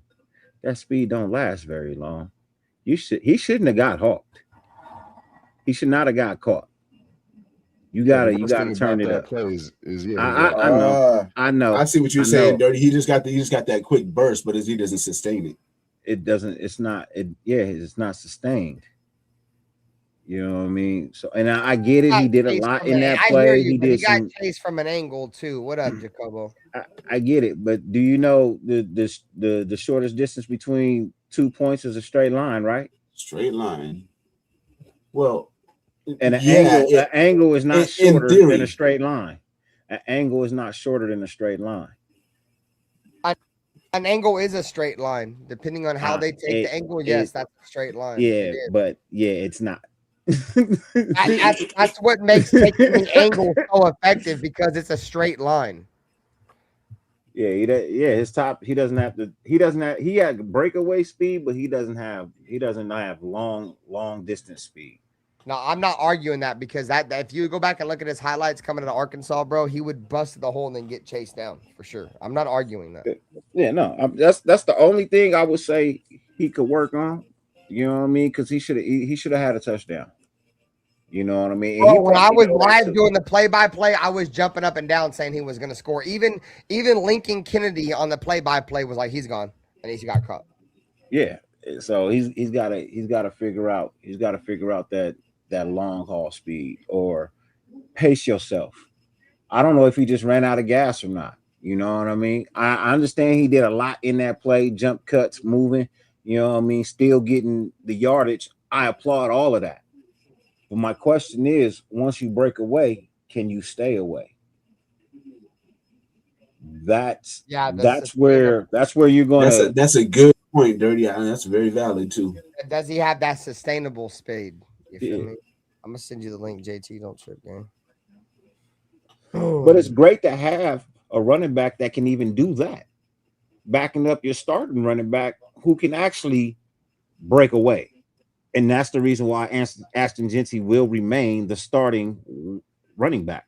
Once he's gone, he's gone. You're not catching him. You're just not. Well, all these clowns that said that Mike Washington was going to unseat Ashton Jeanty for the starting spot was just delusional anyways. He could in 2 to 3 years. Well, let's not this year. Let's be a little bit more civil. You feel me? I think at the end, at when it's all said and done, you know, depending on how Ashton Jeanty looks, you feel me? Like, I like Ashton Jeanty a lot too, bro. But at the same time, if Mike Washington is the better back, he's got to play, bro. I feel that's the same way I feel about the quarterbacks and everything, bro. Like, if he looks better, and as much as I like Ashton Jeanty, bro, like he could fuck around and lose his job to Mike Washington, bro. I'll be all over this year. This year, yes. I want to see greatness. I'm not the type of fan. I'm not the type of fan that's gonna sit here and blow smoke up my player's ass, man. It ain't happening, bro. I didn't see a ton of explosion from Ashton Jeanty in that game. I ain't gonna lie. I seen explosion from Mike Washington, bro. Kubiak didn't draft Ashton Jeanty. That part, exactly. There we go. So what that mean? He's a better fit in this offense. I just didn't see it. Like, I think Ashton Jeanty is gonna be the starter as he deserves. He was drafted high, and I think he is gonna sustain being a starter. I do. But I just didn't see the same explosion last night out of Ashton that I seen in Mike Washington, bro. Like, there was a different, I want to go out there and prove it than I seen from Ashton out of Mike Washington, bro. So Mike Washington is going against twos. And I never said Ashton Jeanty's losing his job, in my opinion. I never said. I just said I like the way he looks, bro. You feel me? And I said that if Ashton Jeanty for whatever reason comes out and struggles, bro, he's gonna be hard. It's gonna be hard for him to compete with Mike Washington if Mike Washington just continues to be the player that a lot of scouts thought him to be, bro. A lot of scouts thought this dude was the second best running back in the draft. You feel me? So It just No, I all mean, depends on how look, Ashton Jeanty looks, bro. the truth of the matter is Ashton Jeanty is a better overall back than Mike Washington is. And that's just the truth. I don't care what you say. Yes, Mike Washington is 6'3". He run a 4.33 for, they say, a 40 yards, but after them 40 yards, he run like a 5.4, 5.5. Damn, Is that low, Dirk? Bro, did you replay the clip again and watch how fast he got I caught? I haven't watched it back. I watched it in real time. That was it. No, Ben's got it. Play it again. I mean, he had the angle though, bro. Even I 5'5" is crazy. I understand. Boom. Bring away. I'm gone. Angle or not, And not only that though, Dirty, he was pressing the sideline. Like he's pressing the sideline. It's not like Jeanty will make that same run and not get caught. he should have cut back. If there's one thing I'd say is maybe he should have No, it wasn't no cut back. It's picked. Yeah, he could have put 1 foot in the ground and cut back to the inside of the field and probably would have been about that bitch. I ain't gonna lie. So look, what would Josh Jacobs would have done? Josh Jacobs would have dipped his shoulder and tried to run him over and tried to finish that. And run. he would have still ran out of bounds. Ashton Jeanty probably would have stiffed armed him too. What up, Mexe 7? Straight to the ground. I am drunk, bro, but I'm not saying that he's gonna take his job, bro. What I'm saying is if Ashton Jeanty don't come out this year and don't look explosive, I think people are sleeping on Mike Washington. Dude, Mike Washington's no slouch, bro. He was the second best running back in this draft besides a generational running back in fucking Jeremiah Love, and we got him in the 4th round. I think you guys are underplaying how good Mike Washington is. I'm not. Now we got him in as irrelevant. I think you're overhyping how good he is. Right. I agree, Dirty. It's not us downplaying because we're giving him credit. We're giving him credit, Ben. And we're saying that yes, he could quite be. You're not, Dirty. I'm talking about the chat, bro. Like the chat. Even the chat is not downing him. The chat is not downing him. Some people are. Some people are. I'm not saying everybody, bro. I'm saying some for the people that are, you got to stop that. Yeah, I'm not trying to down him. I said he's not Ashton Jeanty. That doesn't mean he can't quite possibly get to that level. He's not that right now. He's still good. He's a great backup to have. We can see that. He's excellent talent, great weight, everything, right? I'm not gonna lie. Can read everything. All we need him to work on at this point in time now is his long-term speed, bro. Top end. Getting out the box is great. But once you out the box, bro, you can't get caught. You gotta go. And that's all I'm saying, bro. That's all I'm saying. But Ashton Jeanty has that. See, once Ashton Jeanty is out the box, Ashton Jeanty is gone. It's one game. It's one game. It is one game. Exactly, Ben. It's one game. So how can we say that he's going to? It's one game for the running back. It's one game for the quarterback. Things earn. It's not one game because Mike Washington has been extremely productive in college. He was, like I said, Ben, you just said it was one game. No, yes, what he did for the Raiders is one game. Yes. That's let me bring the guest up real quick. What I'm trying to say is he's got an extremely productive history coming out of college. He's not no slouch. What up, AR? And we got JT in the backstage. I'm gonna get him up right now. But the point I'm trying to make is, bro, he was the second best running back behind what a lot of people said, a generational running back in Jeremiah Love. He was number 2. So the point I'm trying to make is he's a good back. And whoever shows the more explosiveness is probably going to get the more reps. That's all I'm saying, Raider Nation for life. Just taper your expectations, bro. He gonna be nice. I'm tapering my expectations on his touchdowns. I am. But at the same time, I also feel like if Ashton Jeanty gets them down there and he's a little gassed, then his touchdowns actually could be on the rise for Mike Washington. I love inside the 20, go crazy. No, and inside the 20, he going crazy. But so does Ashton Jeanty inside the 20 when given a chance. But see, here's the thing Ashton Jeanty has him beat in a couple of categories, bro. One of the biggest things that he hasn't beat in is top end speed. That's one of the biggest categories he hasn't beat in. The second biggest category that he hasn't beat in is that Ashton Genty is a better catching back than Mike Washington. But Mike Washington's probably a better blocking in the passing game back. I will give No, he's not. He's not. You don't think so? No, I've looked at the tape. He's not. Ashton Genty can block. Ashton Genty can block, bro. And he's smaller. He's smaller. He's smaller, so he has a shorter center of gravity. So his blocks are a little bit more effective, and he actually can take people out at the hip. You know what I mean? Mike Washington's nice. He can block, but he can't get that low. He's 6'3". Now I'm asking Genty. I was just trying to give Mike Washington some love. That's all. You know what I'm saying? No. I'm giving him love as to he could be a great running back one day, but he has a few things that he has to work on. The biggest thing that he has to work on is his top end speed.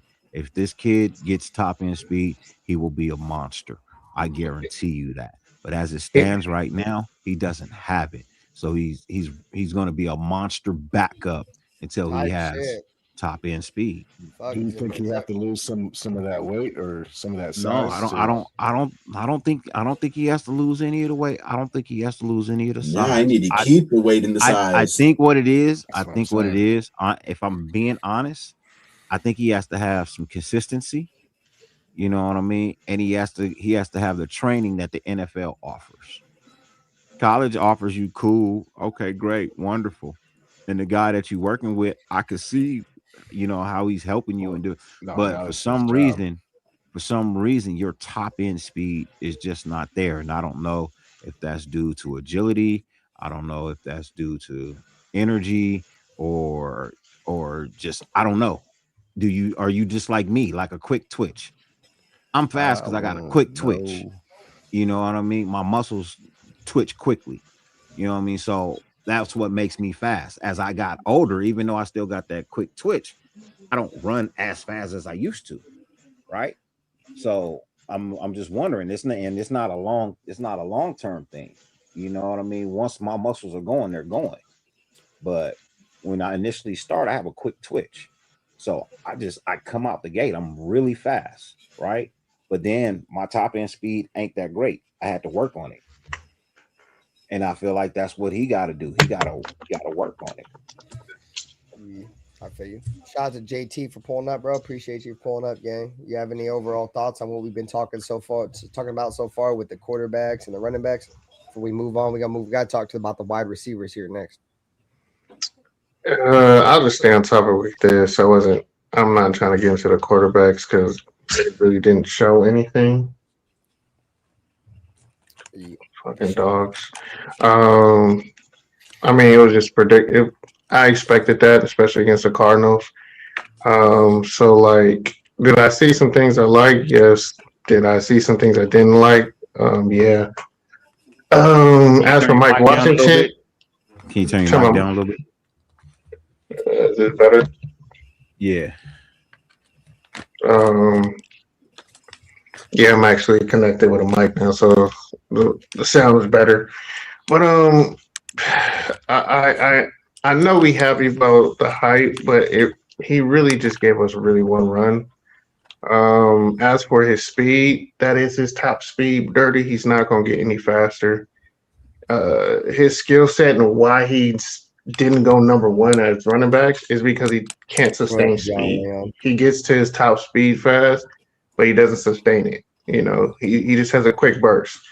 But anyone can run him down. He ran a 4.3, but you know, you could run a 40 as 4.3, but he really doesn't have 4.3 speed. He's more like 4.5 with pads on, 4.5, 4.6. Even if he didn't have the angle, that guy was going to run him down regardless because he was just a faster, you know. So yeah, is Washington a decent backup? He's going to be a good backup, a change of pace, who has power, but he's not a better running back than Ashton Genty. He's far off from Ashton Genty as a number one. He's a decent backup. He's going to be great. He's going to be good. He has intangibles that we like because he's a big back, but he's not a number one. The That's all it is with that. I was like, I'm happy. I like what I saw, but we got to reel it back a little bit because, I mean, can he sustain this? I don't know, but I do like what I saw, what I see. If you play that hole again, he kind of almost ran himself into a tackle, but he broke the tackle. Because honestly, like the best part of that play, I like what I saw from what the guard and the tackle did by giving him like a huge hole to run where he can choose to go in or out.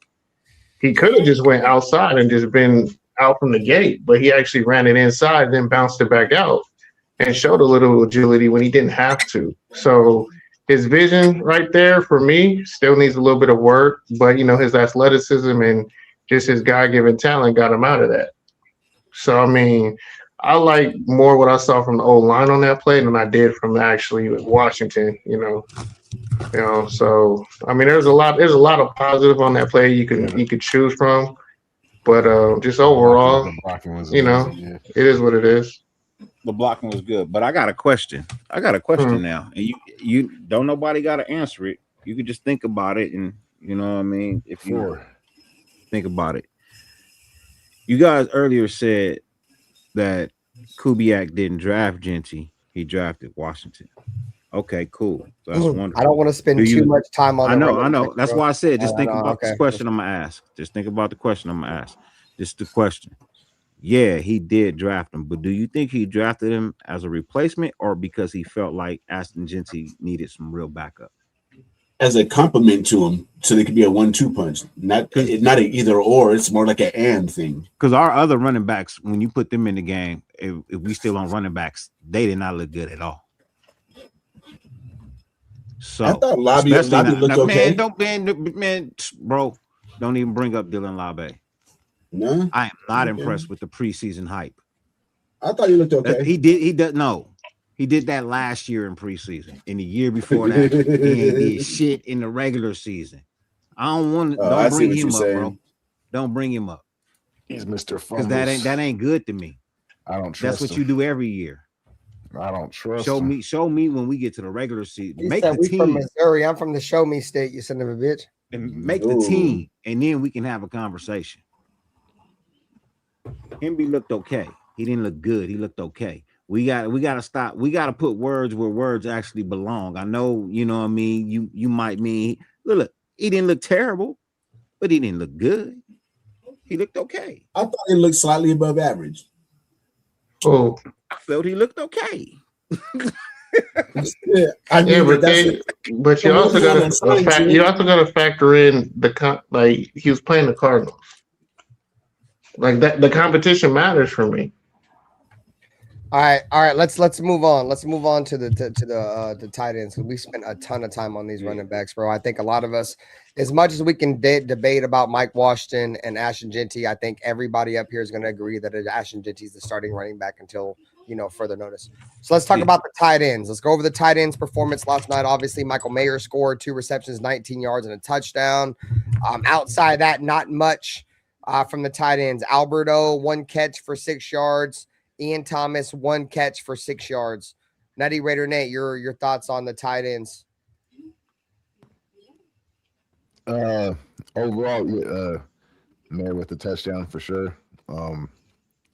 Blocking looked okay. Yeah, Brock didn't play. Brock didn't play yesterday. No, blocking looked okay. Oh no, I was just letting everybody know that Brock didn't. Okay, play. my bad. Everybody that was asking, Brock did not play yesterday. Yep. I think actually he went in. He started the game and then they pulled him out right away. So that was a side note, but yeah, I'm good. Out to Jesse. I mean, no issues. Everybody played yesterday. No, Brock Bowers didn't play, and Max Crosby didn't play. I'm about to say, 2 people didn't play. The people who don't need to play didn't play. Like I knew they would. Not everybody played. Brock Bowers. Dante Thornton didn't play. Dante Thornton's injured though, so that's why he didn't play. They pulled Brock Bowers out. I heard. Is that true? No, he didn't play. He didn't suit up. He didn't never put on a helmet. He just stood on the sideline. Oh, yeah. But you don't want them playing these type of games. Like what they're going to give you. There's nothing that they can work on in this preseason or regular season against the Arizona Cardinals. It's leadership. That's all. If you do choose to play him, it's just as a leadership role. Like I said, it's nothing wrong with it. You don't expect it, but certain teams do certain things, bro. No, certain teams that gets you fired. It can and it can't. It all depends on how long you playing, bro. It all depends on how long you playing. You know what I mean? So shout out to Captain Point for 20. That's what people want to know why Jack Del Rio got fired. Honestly, is because Derek Carr got hurt. He should have never been in that game. He got rid of his offensive coordinator. He should have never Jack been Del Rio game. got himself fired by getting rid of Bill Musgrave. Yeah, and Derek Carr should have never been in that game. That was his call though. He kept him in the game. He should have benched him if it was that serious as that. Bill Musgrave has no call on that. We already had a trip to the playoffs. I hope Fernando Mendoza be successful, dude, because I'm about so fucking sick of talking about fucking Derek Carr and Fernando Mendoza, dude. I love you, Dirty. I love all you guys, but goddamn, bro, it's crazy. It's where we're at now. Like, no, I wasn't talking about DC. I'm just saying, like, those are the reasons DC too. I'm just saying, bro, that's so fucked up. Like, it's been outside of Derek Carr since Fernando Mendoza. We've had nobody else to compare Fernando to, dude. It's like it's gonna, the Derek Carr argument's gonna last for forever. The Derek Carr argument's back for all of you guys that don't like Derek Carr. That shit is back. What do you expect for your franchise's only franchise quarterback? What up, Cash Lord? Nice to see you. I'm like, I don't understand the comparison. Like, what are you comparing? Like, can he do it? It don't matter. Let's just stay on the tight end. It don't matter. Yeah, like I never understood the comparison. That's an argument that will go on for hours. Anyways, who just talked about the tight ends? Nutty? Yeah, I didn't have much to say. It was me. There really wasn't shit playing. Me. Yeah. All right, Jake, because I know you like to talk, my boy. What was your thoughts on the tight ends last night? Less than the tight ends, more just the scheme of what we're gonna run for them, really. That's what I like to see. Like what play calling you on call? Like what schemes? They started in 12 and they ran a lot of 21 too. So there's a lot of tight ends out there. Yeah, because I mean there really wasn't much to like grade outside of just how they looked, the scheme, what the identity was gonna be. Like that's what I wanted to see. Like what was the identity gonna be? And like that's kind of hard when you don't have like your two big players out there, but you can see like what scheme he was gonna have for role players. And I liked what I saw. I mean, can it improve? Yeah. Is it going to get better? I could definitely see some things improving. I could see some things that definitely need some work. Wide receiver is yeah. After talking with like one or two people, yeah, we got some issues at wide receiver. The fact that we got a rookie that's pushing. We on tight ends right now. We ain't talking about wide receivers. I mean, yeah. Well, yeah. I mean, wide receivers is the next category. We'll talk about. Yeah, we get into the wide receivers here shortly. It really wasn't much to talk about, like outside of what 3 catches. Shit, say less. So we can move on then, yeah. Because I don't feel like there's much to talk about neither. I think I can speak for all of us when I say I thought Michael Mayer did a good job of holding his own against a starting defense in Arizona. And like I said, guys, Arizona, it was vanilla regardless, but they still ran their starters out there. And Michael Mayer was the starting tight end. He went out there against a starting defense in Arizona and they scored. So I think at the end of the day, that's all that matters. I'm not bashing nobody no more. Contract years, they better go out there and fucking ball. Hey, look, the tight ends. What I saw from the tight ends yesterday, because we just gonna make this real quick, bro. I was not underwhelmed. I was not overwhelmed. I was perfectly even in tilt with what they did. The blocking was solid, and the ability to go out there and hold up the ends. I was good with that. Mayer made some catches. I like that. Thomas made a couple of blocks. I'm cool with that. They went out. They did their job. I mean, bing, bang, boom. I don't feel like the tight end room is anything we're gonna have to worry about this season. Oh no, yeah, tight end room was one of the best in the league, but I don't think they got showcased really yesterday. All right, guys. Well, let's move on to the wide receiver core because I think there's going to be a lot more debates here with the wide receiver core. Shout out to 50 people that are watching, regardless of you feel me what channel you're watching on. Whether you're in the Loaded Box with Nutty Raider Nate, you're in the Natural Born Raider podcast with Dirty, or you're over here in the Silver and Black Lounge at Raider Ben. Shout out to the homie Westside Media, the homie pulling up. Shout out to JT. I know JT does a little bit of content. We got his link in the chat as well. Shout out to my brethren, bro. But let's talk about the wide receivers. The only note I really had on the wide receiver here is that Jack Bech caught all 3 of his targets for 25 yards and a touchdown. After the game, Kubiak highlighted his blocking, contested catches, and work without the ball. Jack Bech, if I'm not mistaken, caught all 3 of his passes on 3rd down and scored the touchdown on 3rd down, man. So shout out to Shrimp Life in the chat. So we'll throw it over to JT because I know he was talking a little bit about the receivers. JT, what's your overall thought of the wide receiver core and Jack Bech? Personally, I like what I saw. I actually saw a separation. Trey Tucker actually improved on his route running, which is the reason why he hasn't been seen getting a lot of burn. Bech improved over the season. He definitely is going to be more of a possession wide receiver and needs to learn how to do that because right now the battle's between him and the rookie from Oregon. So, I mean, I like the battle that's happening. But like I said, I want to see what we do in like week 2. There wasn't a lot that I seen outside of just the route running is better, like the X's and O's part, the coaching definitely looks like it's improved. But as for like actually production, it was quite mediocre. I blame some of the mediocreness of the wide receivers that you saw last night on the quarterback play too. Some of them passes weren't good passes, bro. That's just being honest, bro. Some of them passes were not good passes. Okay, can I ask a question? Was it due to passing? Hey, before we move on, bro, shout out to motherfucking Shrimp Life. Shrimp Life just joined the membership squad, bro. Hey, salute. Appreciate you, Shrimp Life. Shout out to Shrimp Life. Shout out to my brother Scrimp. All right, bro. I didn't mean to cut you off, but shout out to my brother Scrimp, man. Much love. What up with you, Mad Monkey? Before you continue, Dirty, I want to ask: do you feel it was more the receivers couldn't get open, or it was just bad balls? A couple of them was just bad balls, bro. A couple of them was just bad balls. In this day and age, bro, in the NFL, you can't be, oh, well, he didn't get open. You threw it at him. You threw it in his direction when he wasn't open. So is that his fault or yours? Right? I mean, no, that's on the receiver, bro. That's on the receiver.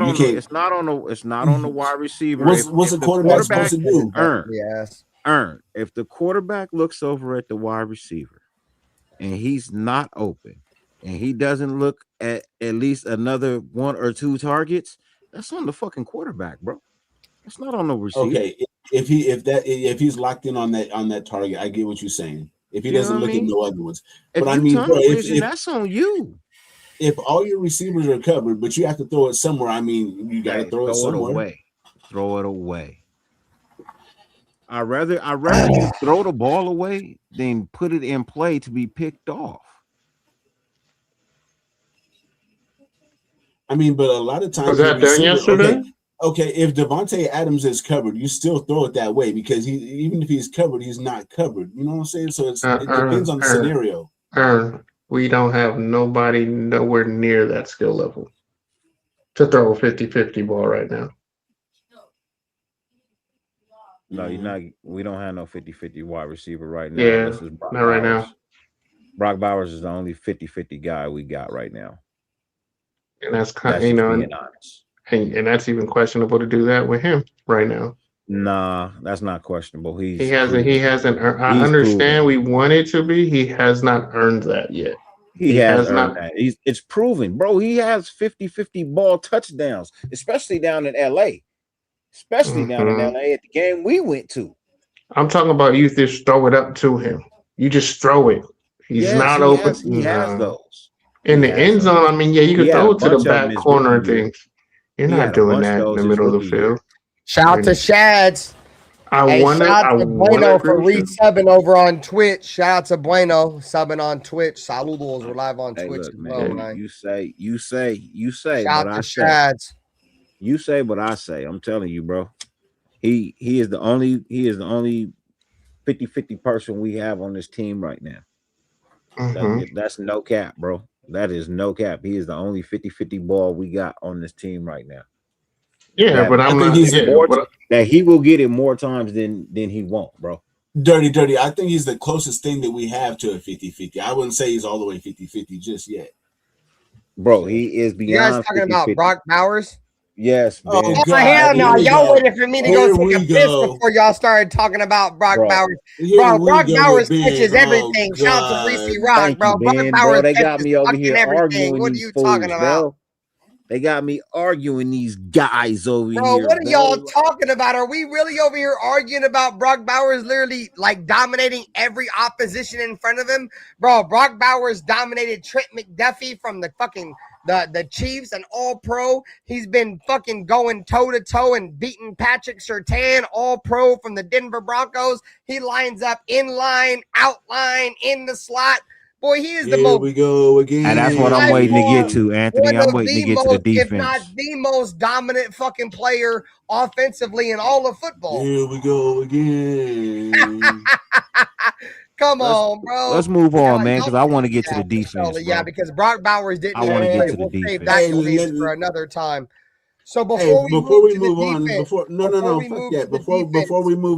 we move on to defense, I didn't get my say on tight end. Yeah, y'all ain't gonna pass me up on wide receivers, but I've been waiting all night for wide receivers, bro. Jump in here.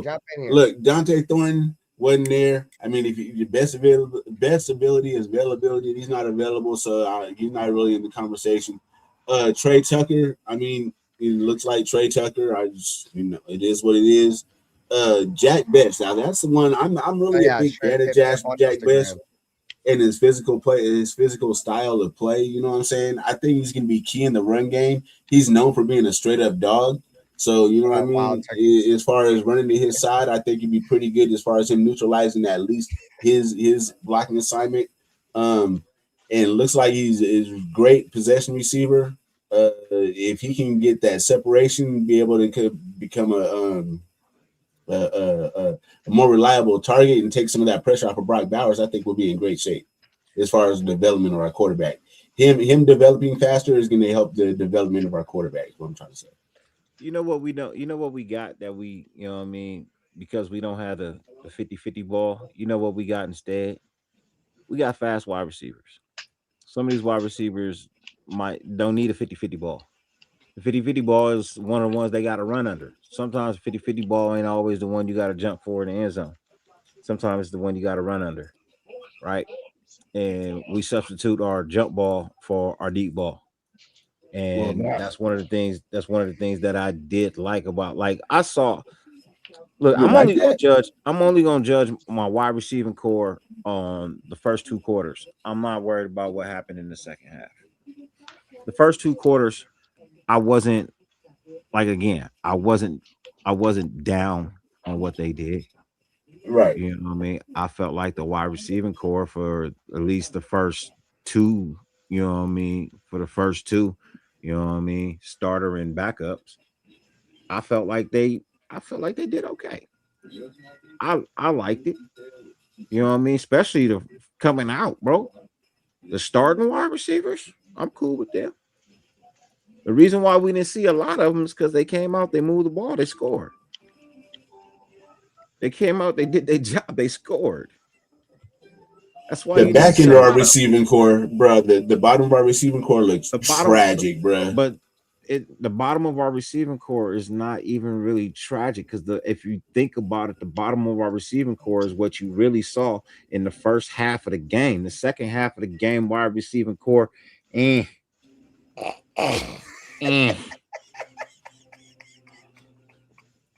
So, you know what I mean? For me, my bad. What happened? I fucking I don't know. Been over here playing and shit. zooming in on some pimple on my face and shit. Bro, I tried to hit a different overlay, dog, and it put this motherfucker's like eyeballs on full screen. you got JT in the back. Yeah, JT ain't even on the screen. I wanted to make our screens bigger and get rid of the backdrop, so I was fixing that. My bad. Yeah, but you're still missing somebody. I JT. This nigga drunk as shit. What the hell you been doing? Casamigos? Yo ass up, goddamn it! I'm trying, you son of a bitch. Hey, we don't got no 50-50. He put on the overlay and put me on the bench. He got mad I was talking about Brock. Guess he didn't like my Brock take that much. I thought Brock Y'all are stupid. Good job. That was not intentional, you son of a bitch. Hey, go ahead though. I'm gonna fix it again. Nah, you need to stop fixing shit, bro. Hey, just leave it alone. Leave it alone. Well, before the song, you're gonna be out here by himself. Play, leave it alone. Play, just chill. All right, cool. I'm gonna leave it alone. All right, cool. I'm leaving it alone. You're fucking up my shit. Leave it alone. Sorry, my bad. We got a bunch of speed receivers, speed demons, but we don't got a starting quarterback that can get them the ball that deep. Hey, Shrimp Life, if you Shrimp Life, what do you mean? Hey, Shrimp Life, if you want to join the podcast, bro, just hit me up on Instagram. The official Silver and Black Lounge, bro. Somebody post my Instagram in the chat. It look like Kirk Cousins can't throw past 30 yards. He can, but it's the offense we run. That's the thing. It's not built to throw down the field. That's the thing. No, I've been saying that too, JT. Like if you look at Seattle Seahawks, they didn't throw a ton of passes down the field, bro. He's floating the ball, bro. I don't like it. It's not he's throwing the ball. He just throws to the open area. He's always been accurate. Like that's what he did in Minnesota. He could throw down the field. Look what he did with Justin Jefferson. He did that with who's the kid we brought? I can't say his last name. Nair, the one we brought in from Minnesota, who has history with him. So I'm like, he can throw down the field. It's just that's just not his skill set. Look, he came in the game. He started the game. He drove down the field in the first drive, scored a touchdown. I ain't about to complain about shit. He did his job, regardless of getting the touchdown. That was pretty good. Look, regardless if he can throw it super deep or deep at all, right? The fact that he can engineer a drive down the field, first drive, and score a touchdown is all I needed to see. If they would have came out and just struggled and went 3 and out, bro, I would have had a problem. But the fact that they got to third down and then they actually converted, and then they was able to maneuver some things and take it downfield and hit Mayers with a nice pass that Mayers took, you know what I mean, which is what I really liked about Mayers. It's the fact that he got the ball and he ran and he made his way into the end zone, bro. So the fact that the offense came out and did that, I am really good with. Like I said, I'm really waiting to get to this defense because, man, I got a lot of shit to say about these. Shit, we've been here for 2 hours, man. We've had a great show so far. It took 2 hours to cover the offense. I feel like there's a lot of shit to talk about with the defense, man. I ain't got 2 hours. We're gonna make it quick. I'm gonna be here, bro. I'm gonna be here, gang. Hey, so let's throw it over to the defense. I feel you. Let's throw it over to the defense, guys. Shout out to 50 people that are still watching, man. You guys hit the like button, regardless of what platform you're watching on, whether you're in the silver and black lounge and you're pulling up a chair in the lounge, or if you're in the loaded box with Nutty Raider Nate, or if you're with the Natural Born Raider podcast with my brother Dirty. Shout to JT. He does some content as well. I'm sure my mods will post his link, as well as my brother Ern from Westside Media. So let's throw it over to the defense, guys. Arizona, what were they were like fucking, let's see, where was it at? 13 of 13 or 16 of 16 on their fucking first passes. Like, they didn't miss a fucking pass. Sure, I got that. Yeah, we're talking about their quarterbacks, not just one of them, bro. Like, all of them look good against us. Okay, so here it is. Arizona scored on its first 5 possessions and did not punt until the fourth quarter. Jacoby Brissett and Gardner Minshew opened up for a combined 15 of 15 for 103 yards and 3 touchdowns. Arizona finished 26 of 30 passing. Rookie Jermod McCoy surrendered 2 fade route touchdowns in his first game since December of 2024. Coach Kubiak said the Raiders intentionally tested their corners in man coverage and believes McCoy will improve from experience. Patrick Johnson and undrafted free agent Cian Sloan combined for 6 solo tackles, 3 quarterback hits, and 2 sacks. Greedy Vance led the Raiders with 10 tackles. And then also, I think this is probably what we should get on first before we get to the defense, is that the Las Vegas Raiders committed 8 penalties for 75 yards, which compared to Arizona's 4 for 25. So you can take it over, bro. What's your thoughts so far, Dirty? You can either start with the penalties or start with the defense. It don't matter, bro. But regardless, both of those, the penalties and the defense, killed us in this game. Penalties are expected this preseason. There's not really I feel you. Type shit. About. I agree. Yeah, it's it's preseason. Actually, a couple of those penalties, What up, J Dog? Couple of those penalties, I actually was okay with. Passing interference to not give up a touchdown, I'm fine with that. You know what I mean? I got no issue with that. Some of the penalties was on offense too. So, it's not like the defense committed them all. So penalties are penalties. It's preseason. Just get it all out your system now. Don't bring that shit into the regular season. Let's get into the meat and, let's get to the nitty gritty, the meat and the bones of the true story of last night. Because in all actuality, bro, the offense wasn't bad. Looking at our starting lineup and our backups, I'm okay with going into the season with that. This defense, though, on the other hand, backups is something to be desired, bro. The starters look okay. Yeah, they gave up a touchdown, but for the most part, the starters, they look decent. You know what I mean? You kind of got to get a full game in. They kind of came in just like, a couple plays, and then they were gone. The defense got to tighten up. The defense was supposed to be the bright spot of this. You know what I mean? The defense was supposed to be what we built. You know what I mean? They were supposed to be the the cherry on top of what we was trying to achieve. I really didn't see any of that yesterday, bro.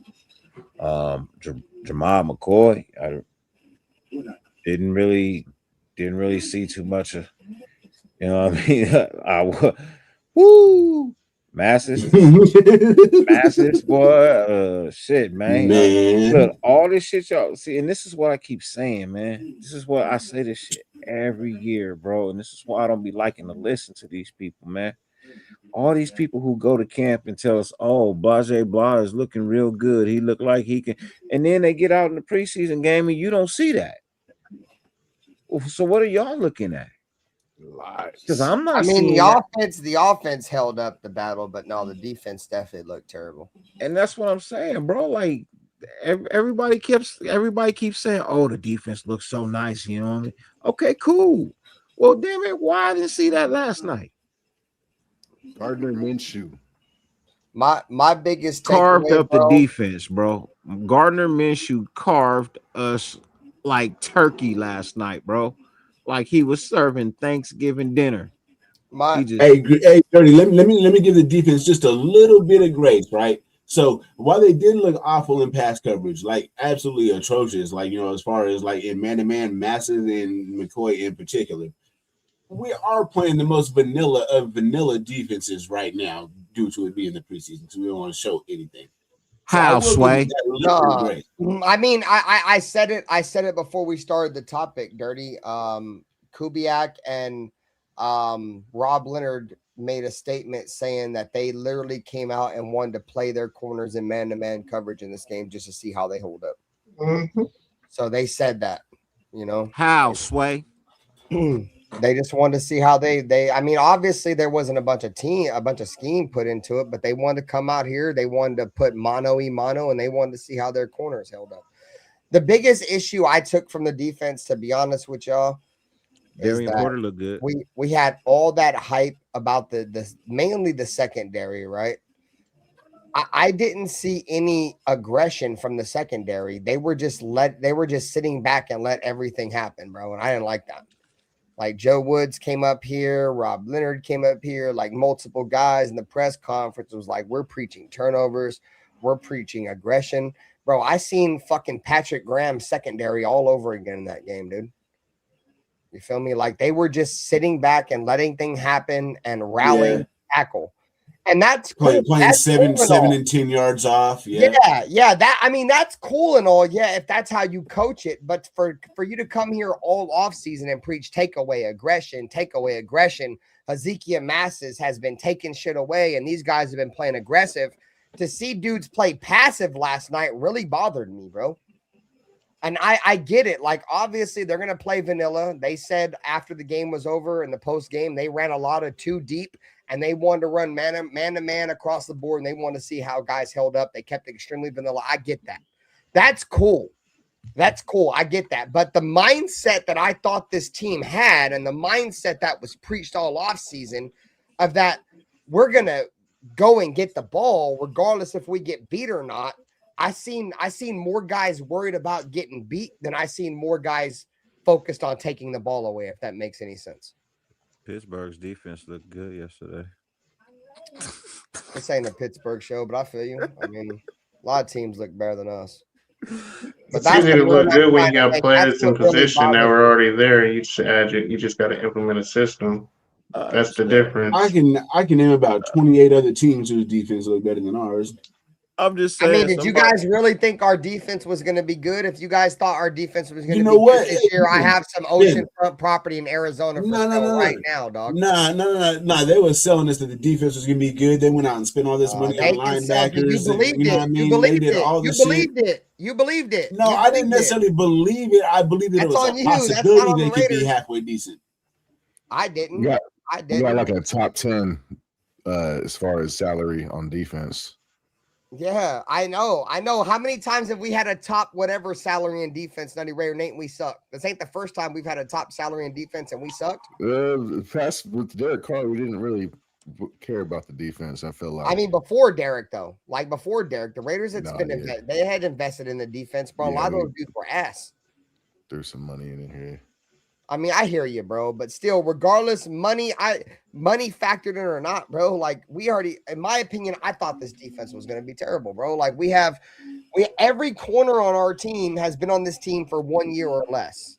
There's no camaraderie, no chemistry in the secondary, dude. In all honesty, camaraderie and chemistry goes a lot further than anything else. These dudes don't really trust each other. It's how I can say it. Like they do. That's not true. Darian Porter was here last year. That's what I'm saying. Dirty 1 year. That's why I said 1 year, bro. All these dudes been together for 1 year or less. These dudes don't really trust each other yet, bro. That shit takes time.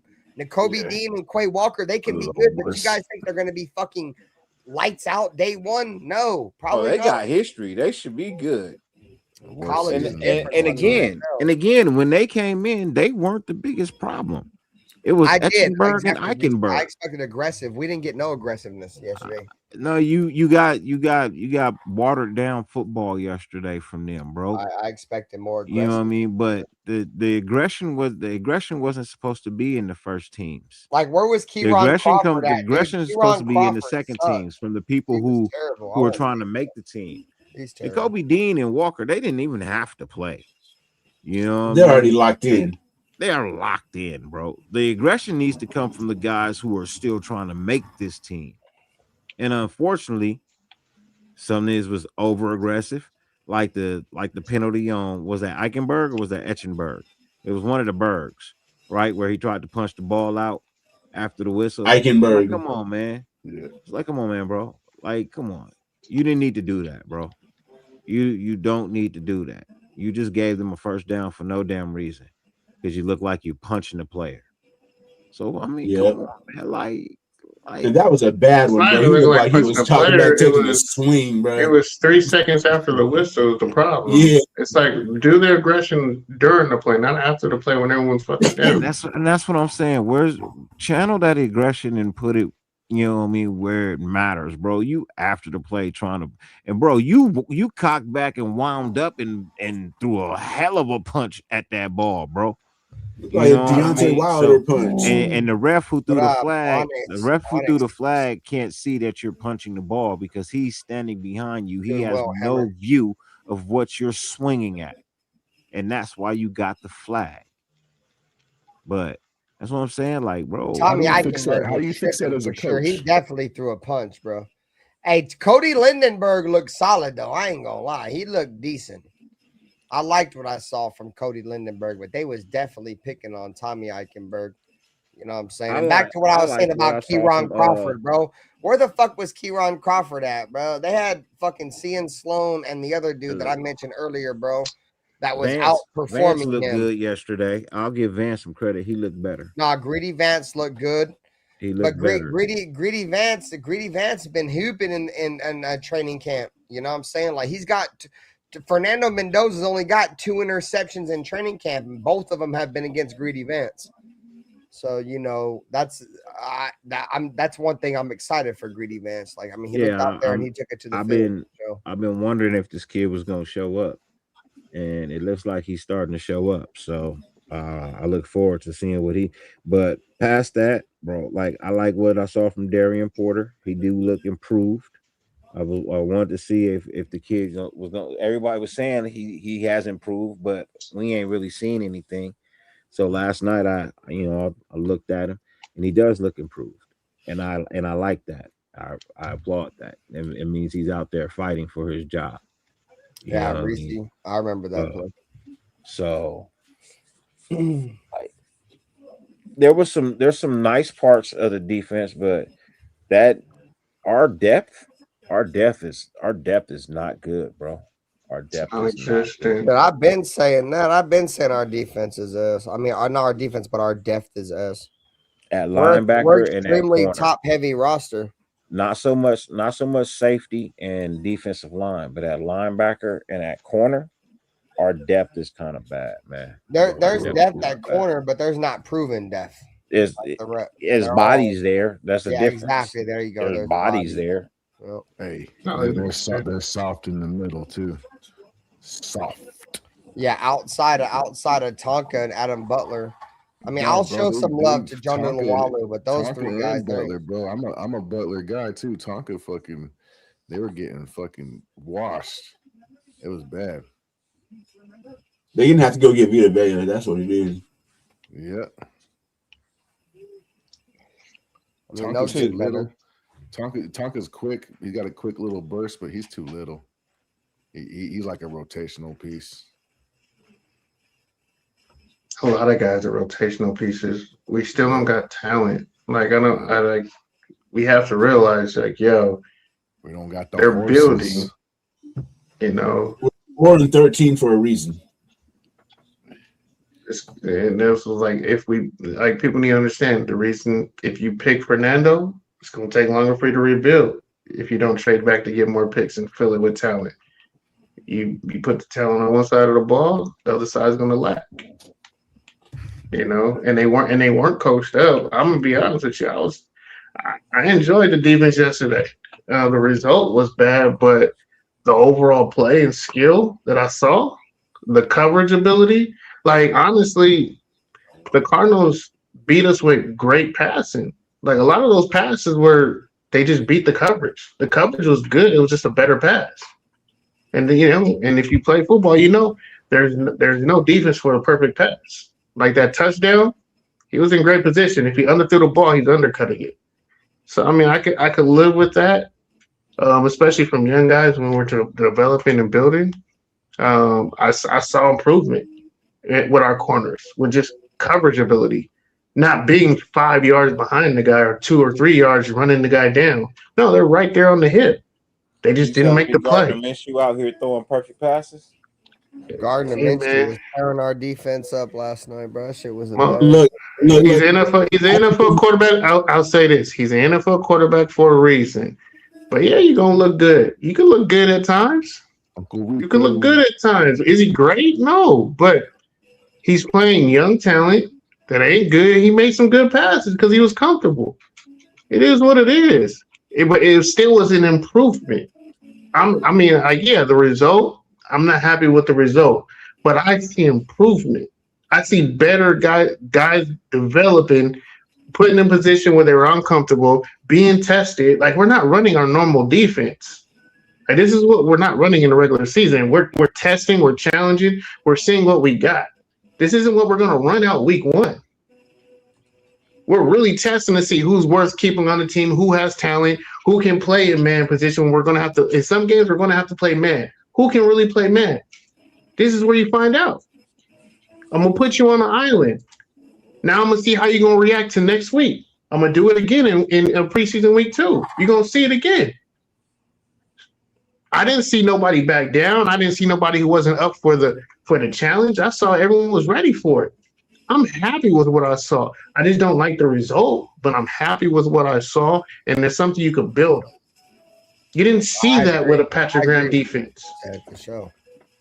They wanted to go out there. That was the mindset, bro. They want to go out there and see how these DBs can compete, bro. Because at the end of the day, it's all about competition, and you can't. I like that they didn't quit. You want me to give a round of applause because they didn't quit? I didn't say that.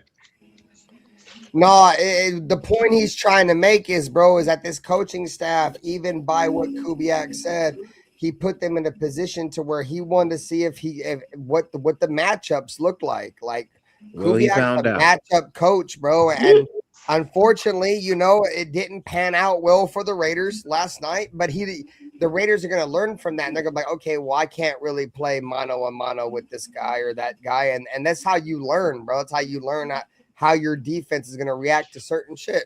Like, I don't think the Raiders are going to play fucking press man too high all fucking year, but they played that shit last night. And they learned last night that shit might not work for certain players. And they're going to go out against the and they're going to make an adjustment. The press man, bro, is playing 7 yards off. That's crazy. They were playing a lot of press man, 2-man deep last night. Like, were they playing certain spots where they were off? Yeah, but they were playing a lot of mano defense last night. A lot of it. I remember seeing a lot of press. Maybe I smoked too much. I don't know. It just wasn't as effective with the result, but they were. But like I said, I know Dirty said it earlier. You shouldn't be having a coach or try new things. But yeah, this is when you do it. You don't do it during the season. You do it in the preseason. You do it in OTAs. This is the time you do it.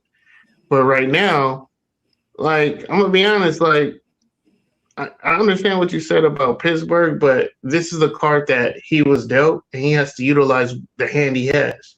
He got a shit hand from a guy who didn't know how to build a team, and he went to go to another team that already had the players in position. So, of course, I could look good when half the job's been done for me. Well, actually, not even half. 90% of the job is done. So yeah, they're building a defense. They're repairing a defense. They're fixing what you broke or what you refused to fix. So yeah, it's gonna take some time to actually figure it out and get the right pieces in position, to fix our board. Our board was broken. Shit, we didn't even have enough pieces on the board at times. We was having backups starting under Patrick Graham, like literal backups. One of my issues is the defensive tackle position, and we passed up on the game in the draft. We could have addressed it in the second round, and we decided to trade back and the player we were supposed to draft actually ended up getting drafted by the team we're playing this week. So we're going to get a first-hand look at him. And then Stoops. Who is it, Nate? It's defensive tackle from Ohio State, I believe. Big boy. I mean, not McFadden. McDonald, I think. Yeah. I don't think we all know, but I mean, I think the O-line is going to hold up pretty well against them. Yeah, but I'm thinking more on our end. Who we ended up taking. We gotta see how that works out, but Stooks. I wasn't really. I haven't really been hearing a lot of good things about him in camp, and then I didn't really see a lot in this game either. So he wasn't very. Yeah.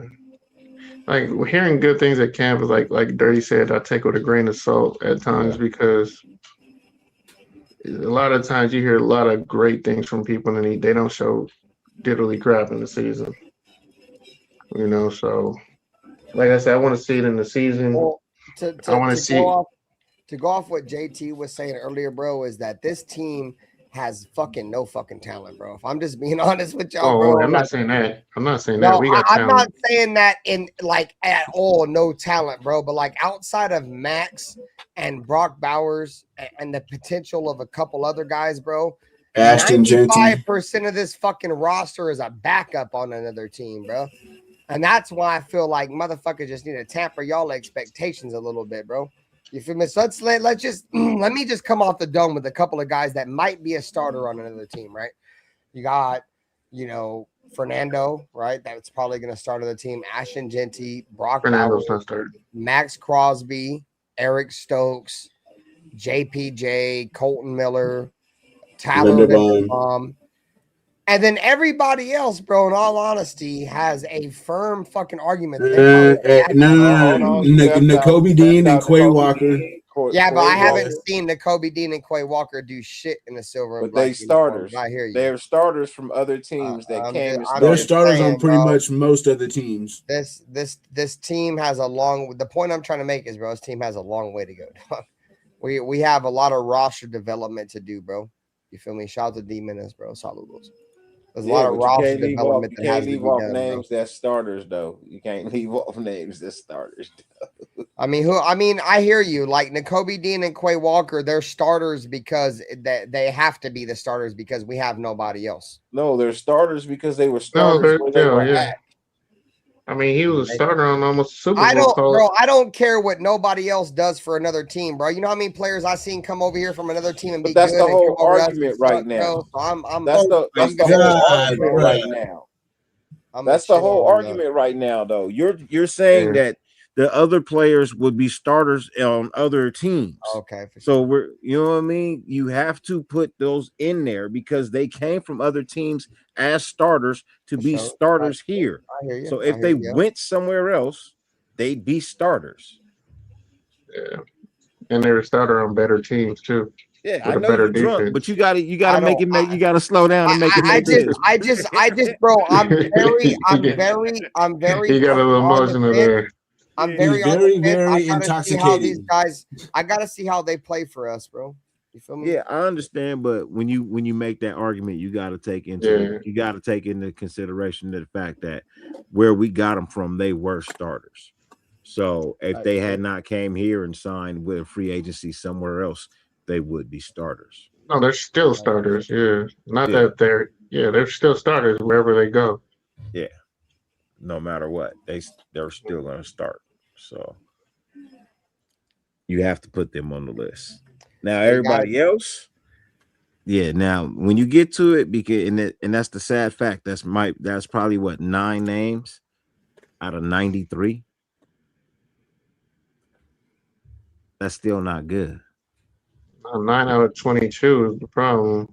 No, it's 9 out of 93 because there's 93 people on this roster right now. You're not going to keep 93 people. I know you're not going to keep 93, but the fact that remains is if I told you I was one of 93, that would mean there's 93 people there until there's no more people there. So Yeah. 9 out of 93 is a Still problem. If I said 9 out of 50, you'd be like, oh, that's not too bad. But it's 9 out of 93 right now. So that's awful. I got you. It just hit me what you doing. Okay, I got it. Bro, the Raiders have a long way to go in terms of roster development, in terms of if we're going to be like a playoff team or a team that can win a playoff game, bro. Because when it comes to playoff runs and playoff wins and shit like that, that shit really tests, the durability of your roster. You feel me? So like I said, I have a lot of confidence in the Raiders roster outside of wide receiver and linebacker. Like confidence where?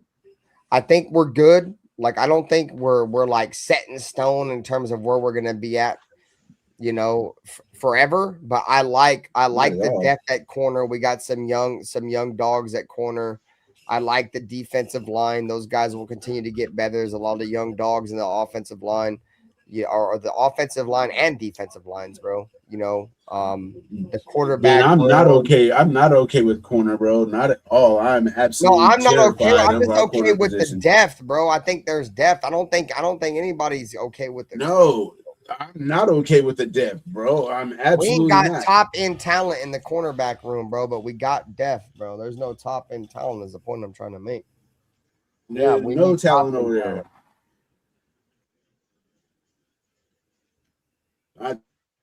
That's my biggest worry of this whole season is the damn cornerback room. That's gonna get ugly. That's the last thing on my mind. Defensively, the only thing that really worries about me, bro, is the health of the linebackers, dog. That's it. I feel like I said, I think when it comes to the corners, you go back and look at Eric Stokes last year. He was like what when the quarterback rating when targeted. Don't take me exactly, bro. I don't have the number in front of me, but it's like sub 80. It's like 82, 80 something when targeted, right? That was Eric Stokes, and we all know how good Eric Stokes played last year, right? Well, fucking Darian Porter in limited snaps last year, and he got in more towards the end of the year.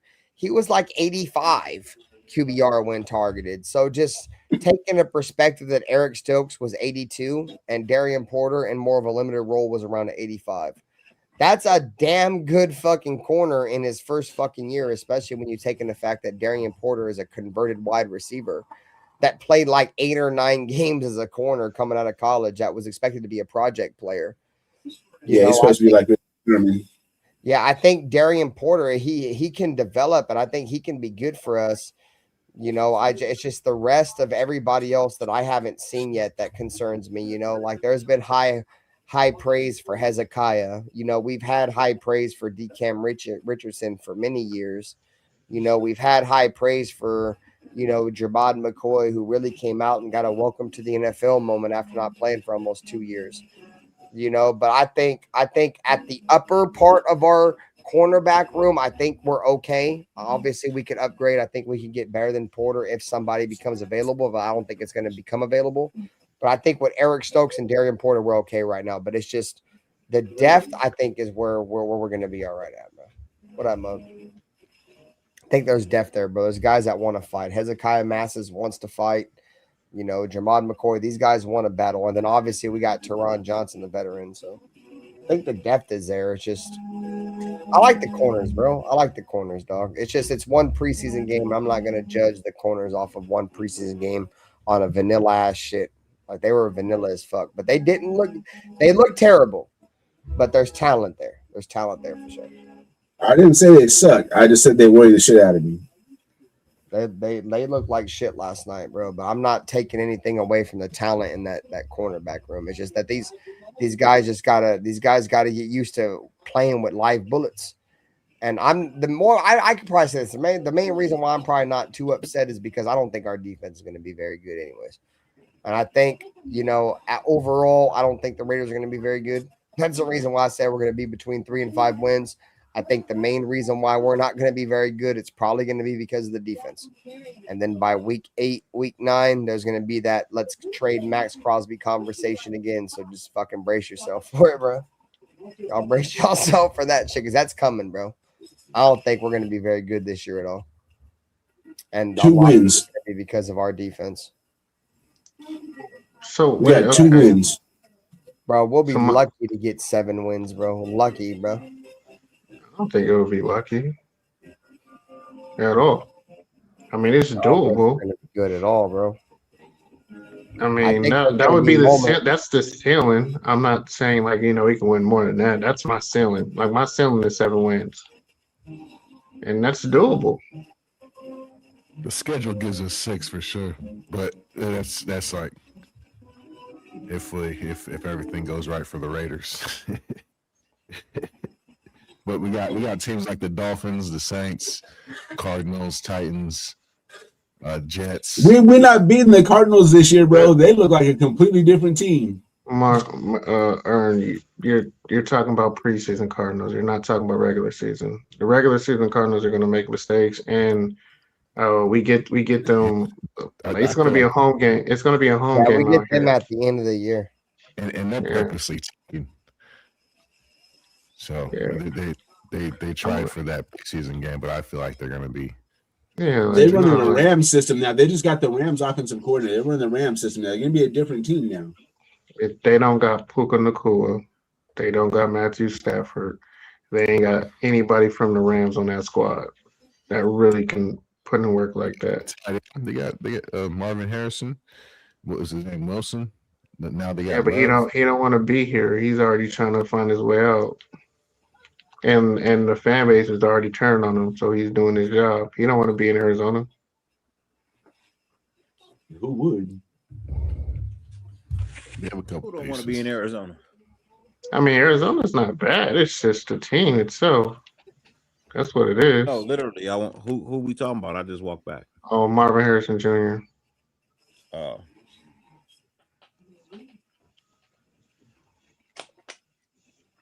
And Love was playing like he want to be there. Who? That guy looks special. Jeremiah Love. He still played like he wanted to be there.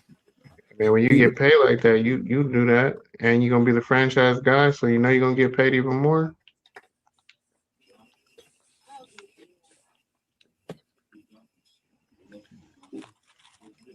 Hey, y'all hear about his brand new Ferrari with his first little rookie check? I don't care what they paying him. He looked good yesterday.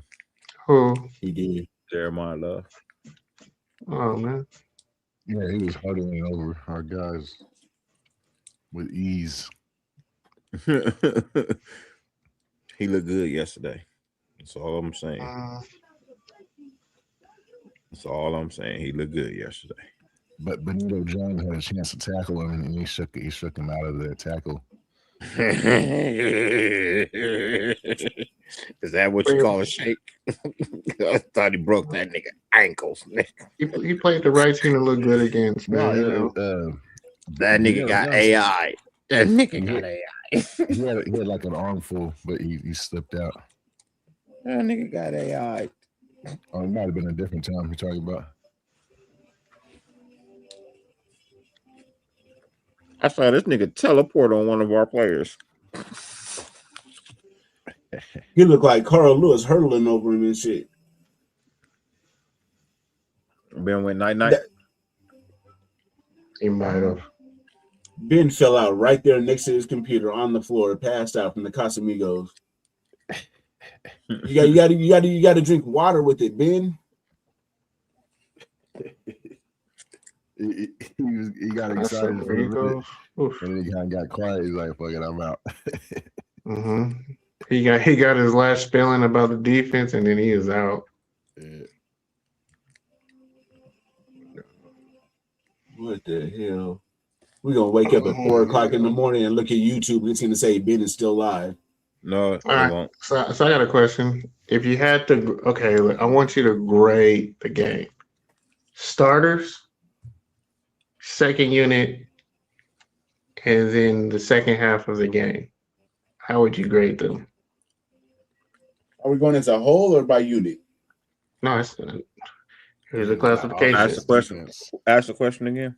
So I want you to grade the 3 different grades. I want you to overall the game, but I want you to grade how the starters look, how the second unit looked, and then the second half overall. And what I'm saying with the second half, how was the coaching, utilization of players, and just overall play, like the play calling ability.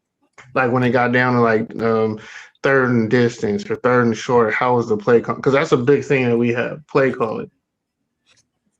How did that look? Fire them all. They lost. Yeah, I mean, I don't look at it like that. And preseason is getting work done. It ain't about the result. But it really wasn't so much the play caller as much as it was the inefficiency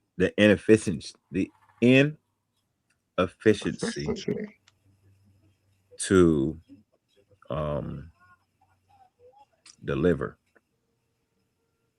Deliver what? Deliver on the play. The execution. Execute. There you go. That's what I'm looking for. Execution. It wasn't so much on the play call, and it was more on the execution of the play that was called. So that was for the second half then. For the second half. I said first drive, starters, I'm okay with. Especially on the offense. Everything past second string. I got you, AR. I don't know.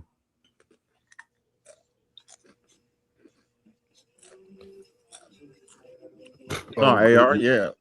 You got him? We taking turns? You done, Dirty? No, you got him? No, is he back there? He said he's coming up, but. All right. Oh, does he have the link? Send him the link. I think Panther sent him the link before he left. Yeah. Okay. Yeah.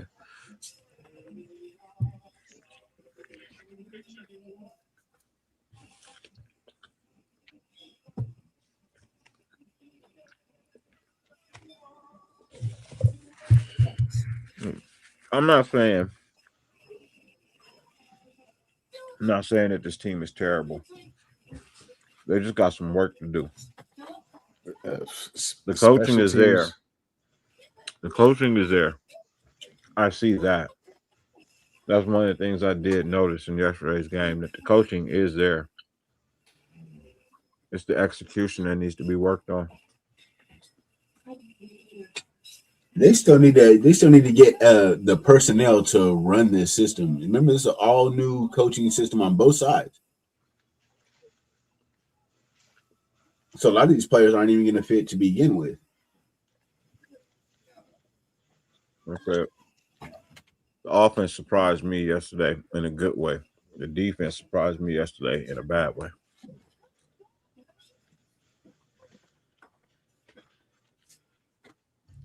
Yeah, the defense doesn't get a passing grade from me all around. Not at all.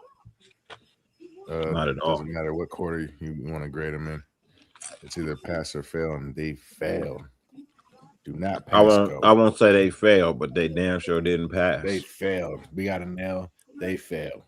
I give them a C minus D.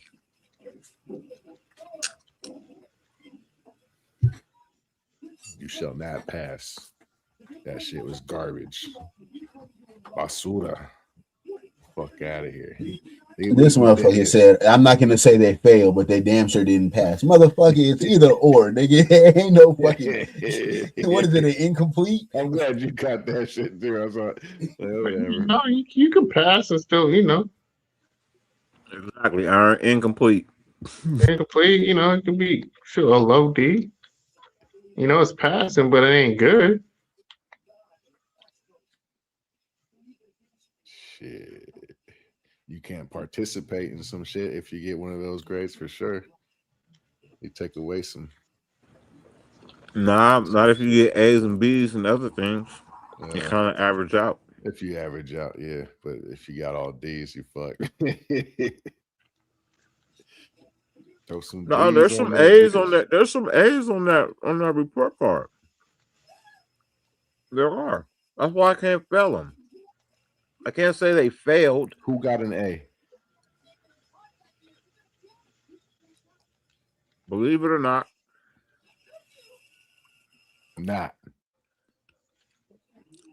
I'm gonna give Darian Porter an A. Fuck nah. I'm gonna give Darian Porter an A. And you know that them big words coming out my mouth. Well, fuck it. If that's what we're doing, I'm giving Hezekiah Masters an A too. Then shit. No, he did not get an A. He did not get an A. Stop that. Well, then Lucky Tarsi gets an A too. You got to play to get a grade, don't you? You got to play to get a grade. I think he did. He played for the Titans, and he beat the Niners. Didn't play for us. Yeah. He ain't set up with us. It don't count.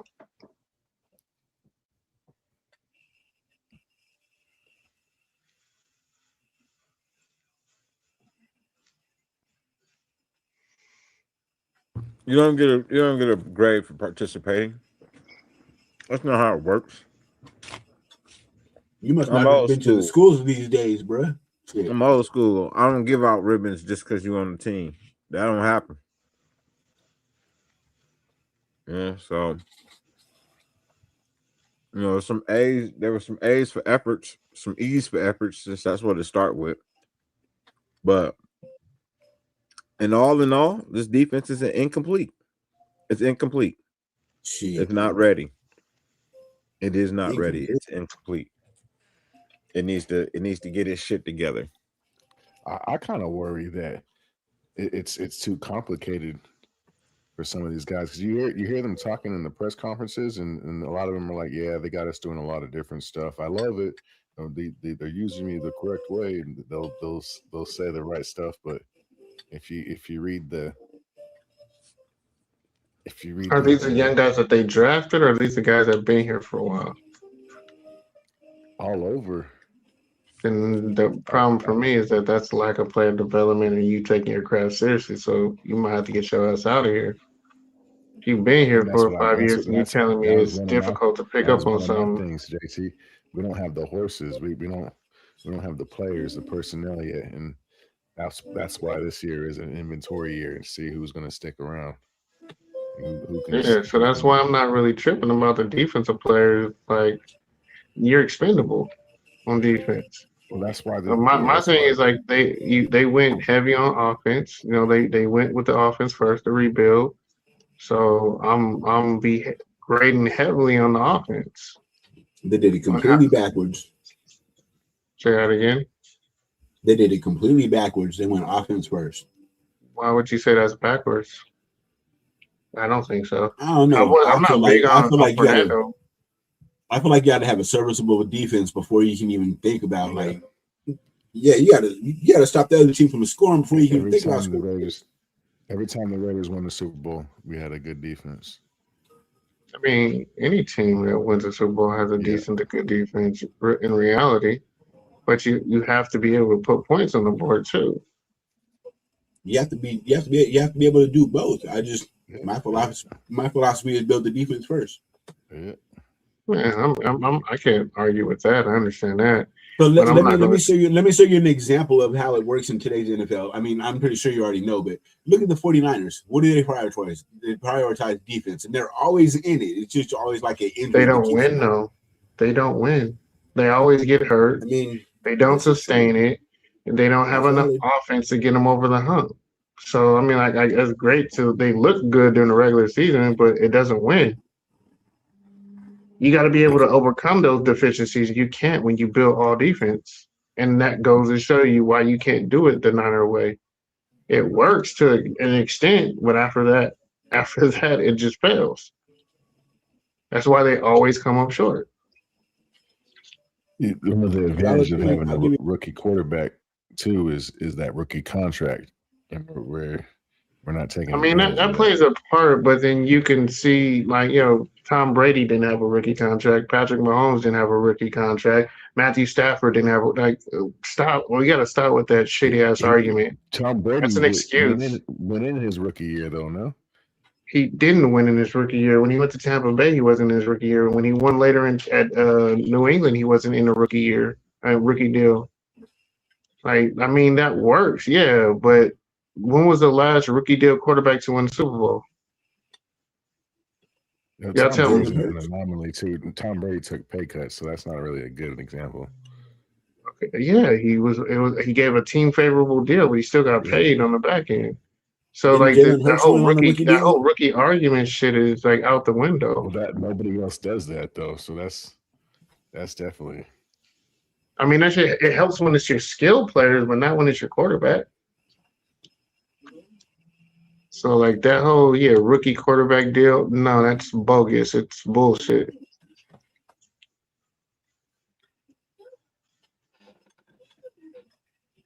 Like it used to have precedent, like back in the 2000s. Yeah, I can see what you're saying, but now this, no, you need to have a prevalent quarterback,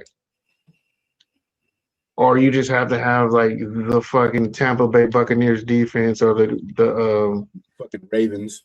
Yeah, like you gotta have like that type of outstanding defense to win. Because if not, you're not winning. Not in this NFL. It favors the offense too much. Yeah, defense is great, but it just favors the offense. You have to have some type of offense that can sustain and score.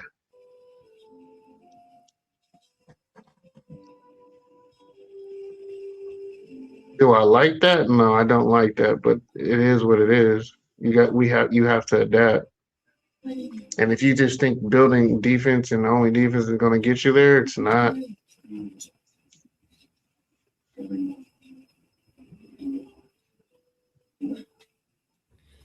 No, but the defense is. But the defense building all offense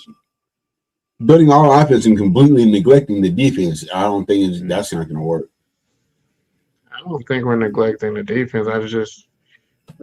It was addressed a little bit, but they didn't just, they didn't get star power.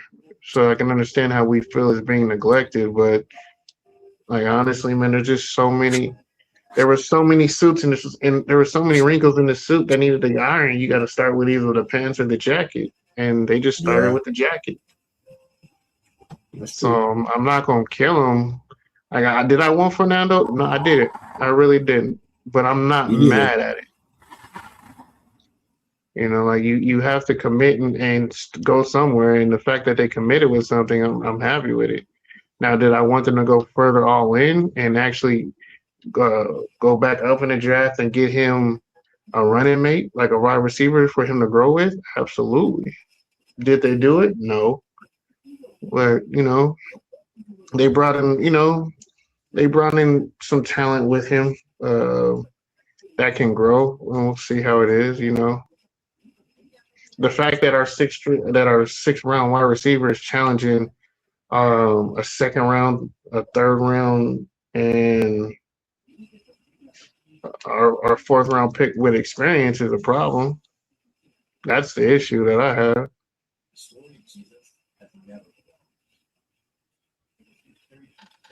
What round was Dante Thornton taken in? Fourth. I had high hope for that guy, bro. Trey Tucker was in the third. Where was Naylor? No, Naylor undrafted. Everybody had high hope for Dante Thornton. That's the problem.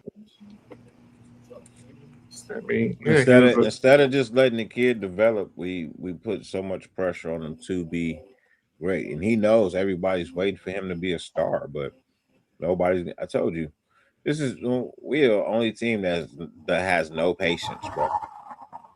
Zero patience. Yeah, we haven't had shit for 20, 30, fucking 80, fucking 10,000 years since before fucking Moses. That's why I say we're the only team that we really don't have any patience. Every other team in the NFL has had some semblance of success or a successful season. We've had two. So, no, that's just not enough. Now, I know there's teams that are bad, just been bad always, bottom of the barrel, but still, Jets and Cardinals. even they had spurts where they look good at certain points in time.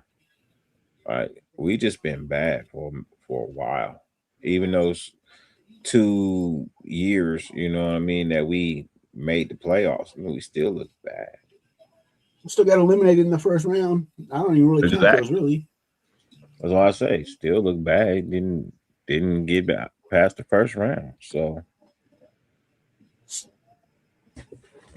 Yeah, but that was an overachieving team. I'm not gonna get mad at a team that overachieved. you can't.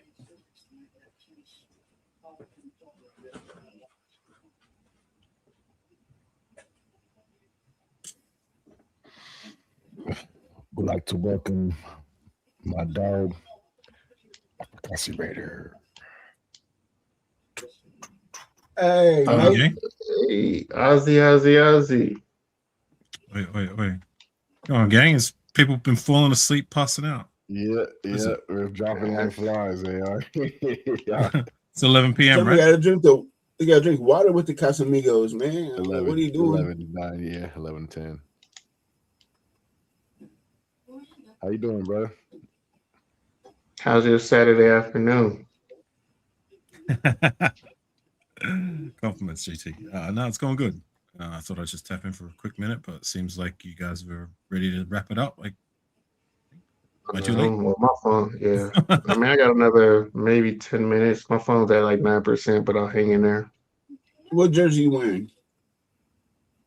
Number 12, Reebok. Number 12, Reebok. Jacoby Ford, Rich Gannon. Oh, you got it. Second one.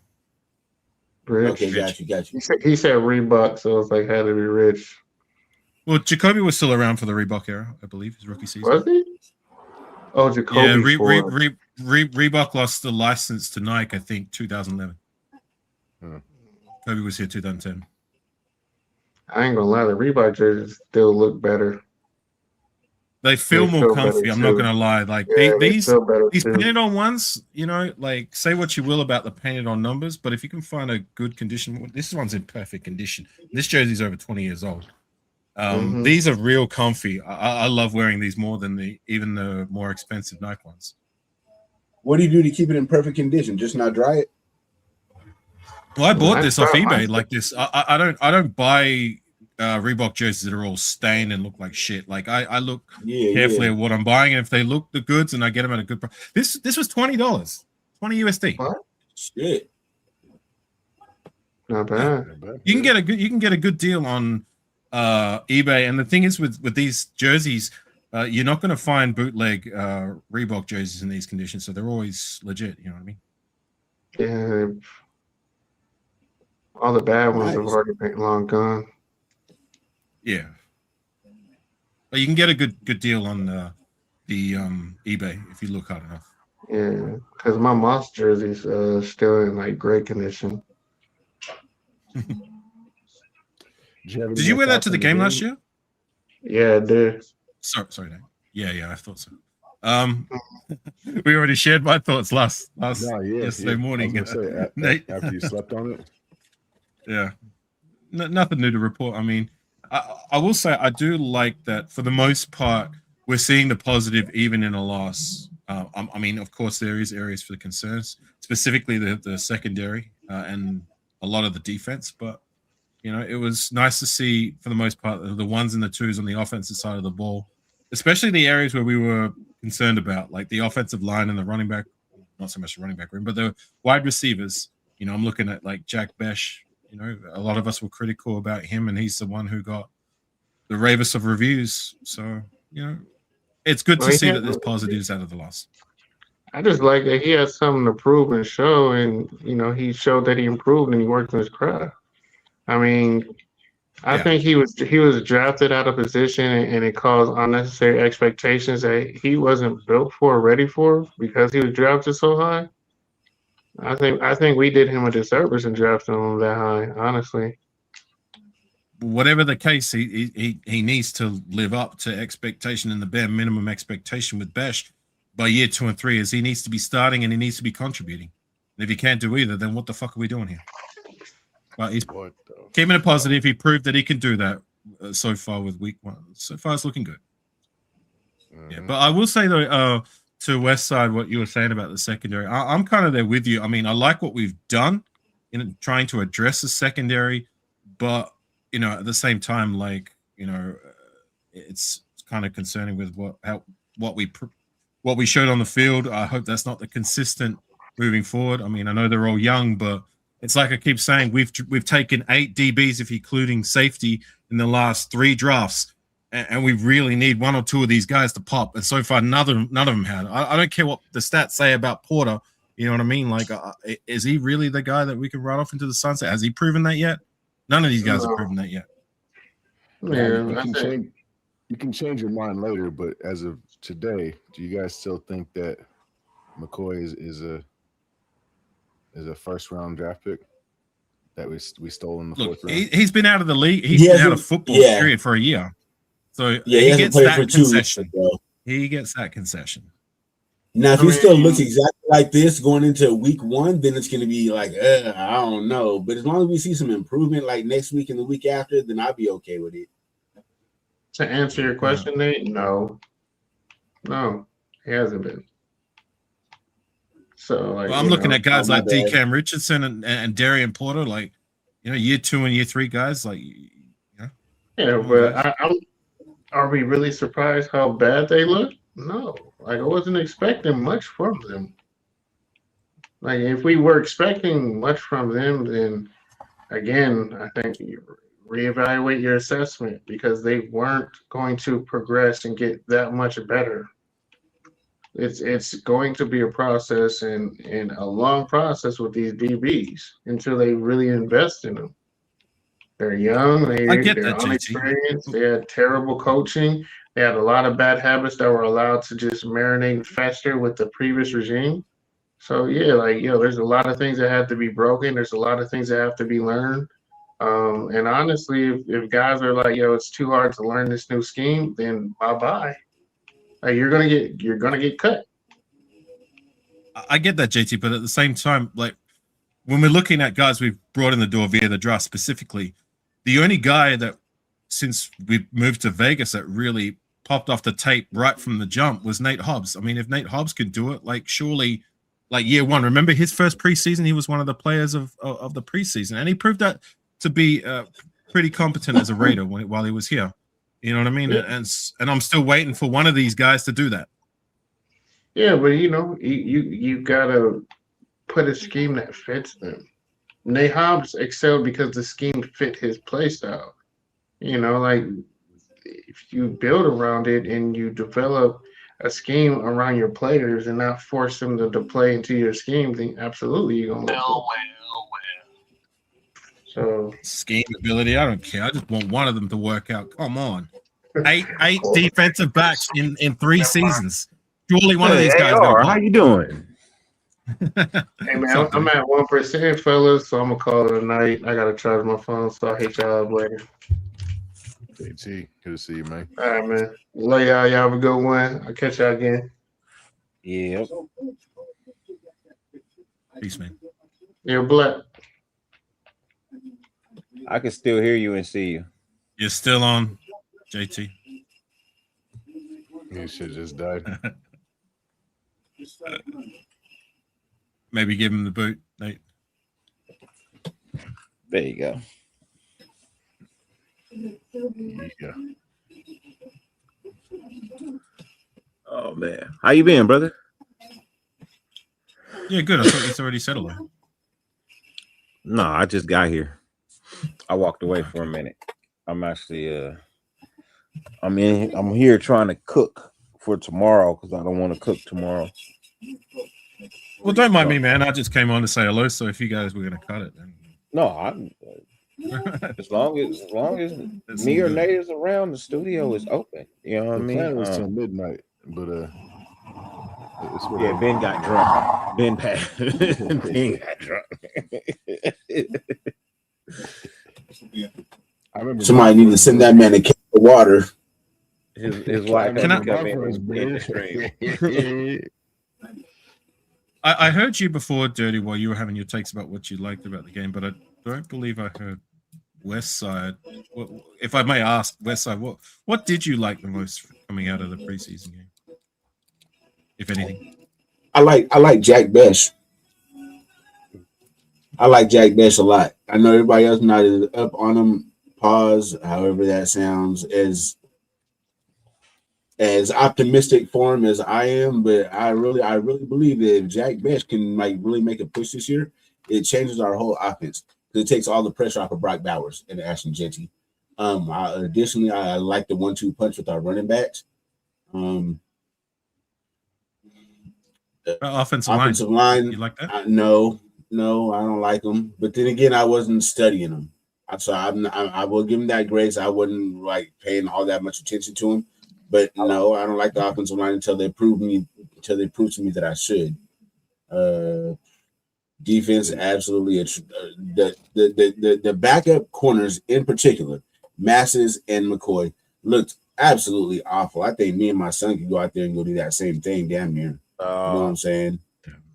Not quite that good, but I know it. I'm putting too much on it, but you know what I'm saying. It sucks of all the Fernando young guys Mendoza. that Vance. Sorry to cut you off. That Grady Vance was the one who impressed the most, and that says something, right? Hey, as long as somebody's gonna fucking make a push, shit. It's like Grady Vance is gonna be the Nate Hobbs this year. Darian Porter didn't look bad either, though. You know what I mean? Like the second year guys look like they learned something. You know what I mean? The second year guys, they look like they learned something. The first year guys look like the second year guys did last year. Awful. I want to see him making a play on that touchdown, though, man. I know it was mostly on pull him out, but you were one-on-one in coverage. Make a play. Come on, bro.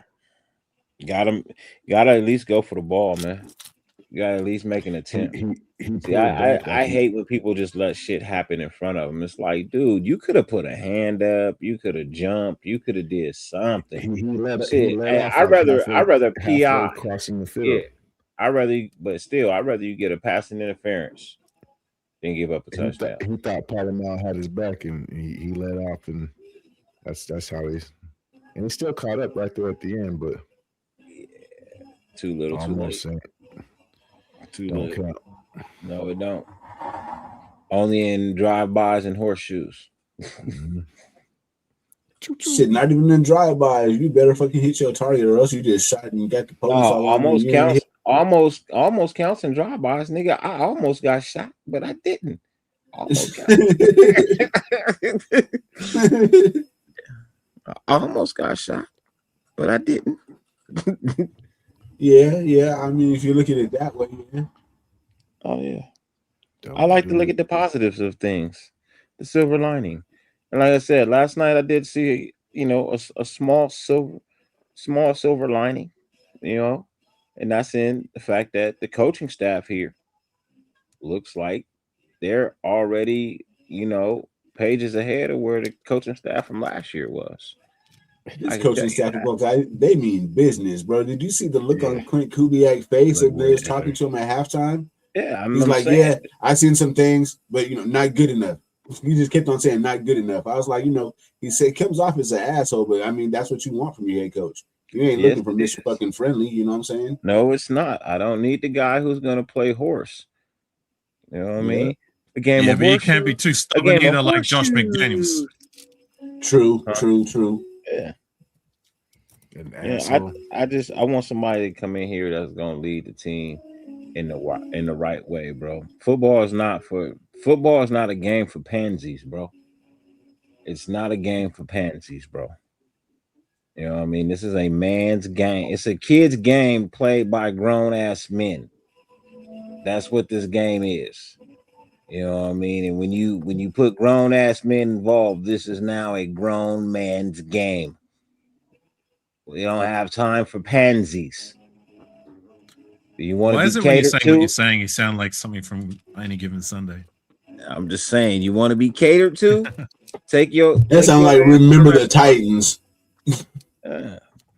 Listen, it's not from any movie. Oh no, That's a mashup from a bunch of movies.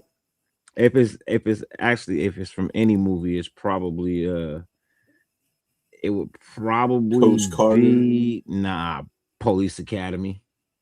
What the fuck? Ain't no goddamn fucking coaching movie.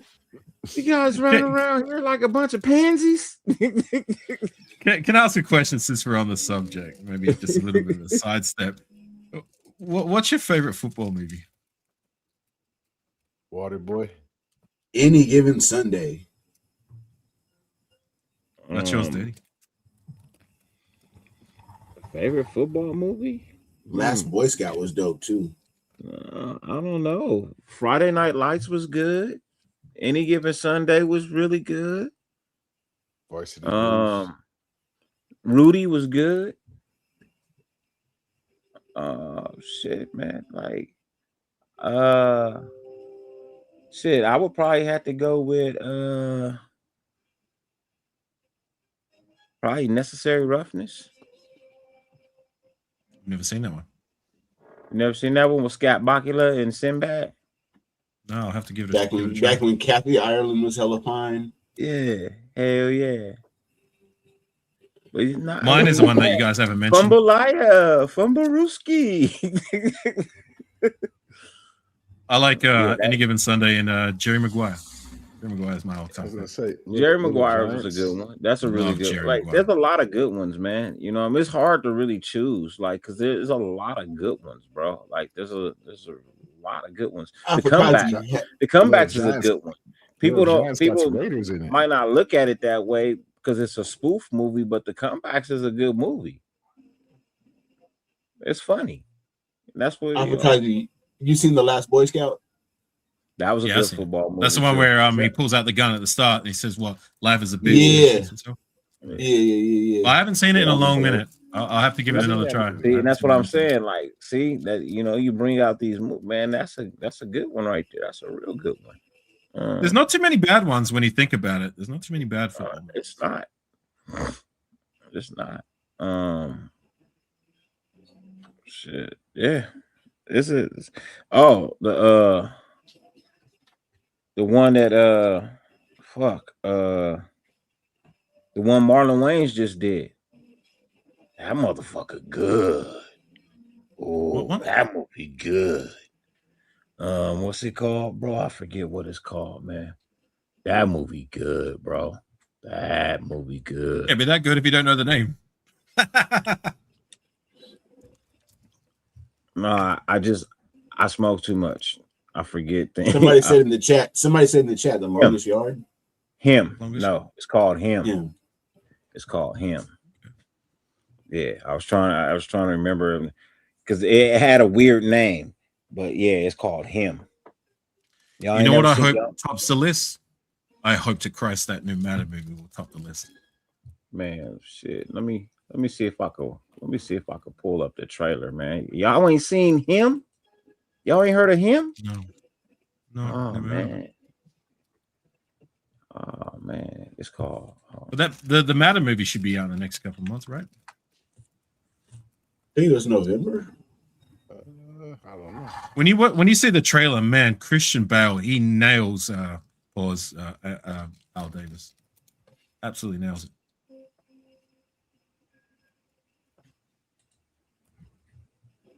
You don't think so, Westside, or you just thought it was? Nah, your pause moment. That's all. I said pause. I said big pause. You know what I meant. God damn it. Let me.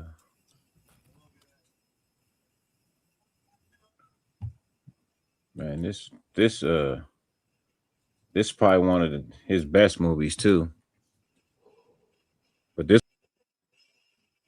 Oh, he gone. Here's the trailer. Looks like the movie version of that game. Remember Blitz the League?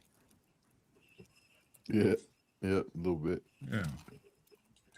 That shit look crazy, bro. That shit look tight. It's crazy, bro. That movie crazy. You know anything Jordan Peele attached itself to, bro, gonna be crazy. Oh yeah. Is it on Netflix? I don't know if it's on Netflix yet. So I ain't gonna go buy that shit. How did you All you had watch to it? do was play the Hail Mary song in the background in West Side of Soul. Watched it on Cody. But that movie crazy. That movie crazy right there. That movie good. It's crazy. And I don't even like demonic shit. I don't. But that movie, anything Jordan Peele attached itself to, bro, is gonna be a fucking hit. That's like a black horror movie right there. But you gotta see it. You gotta The see football it. version, the football version to Get Out. It's crazy. Yeah, it's basically you know what I mean, or the other one he did. He do so many. It was crazy because he do horror movies and then they have happy endings. It's a movie about doping and shit by the look of it. Huh? It's a movie. It looks like it's a movie based a lot about like doping, and that it's no wonder why the NFL didn't license it. Yeah, it's a crazy that movie crazy. It came out a minute ago. I think it was nominated for a couple of awards too, but we'll have to see. That movie crazy. Yeah, I'm trying to keep my eyes open. About to go to sleep. I'll holler at y'all. See y'all in the next one. Have a good night. Thanks for having me. Take care, Westside. All right, bro. All right, y'all. All right, bang. Man, I'm about to go finish cooking. I got barbecue tomorrow. I want to get all this shit out the way. It's All time. right, gang. You guys have a good night. Yes, sir.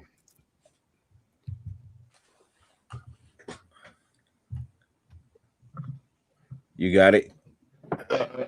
You go ahead and tell him. Do the spiel. Ladies and gentlemen, man, it's been a pleasure to have hung out with you, talk football with you for a minute, man. We're gonna go ahead and let y'all out early. You know what I mean? Go ahead and have a good time, man, because 50 billion things on the face of the planet you could be doing.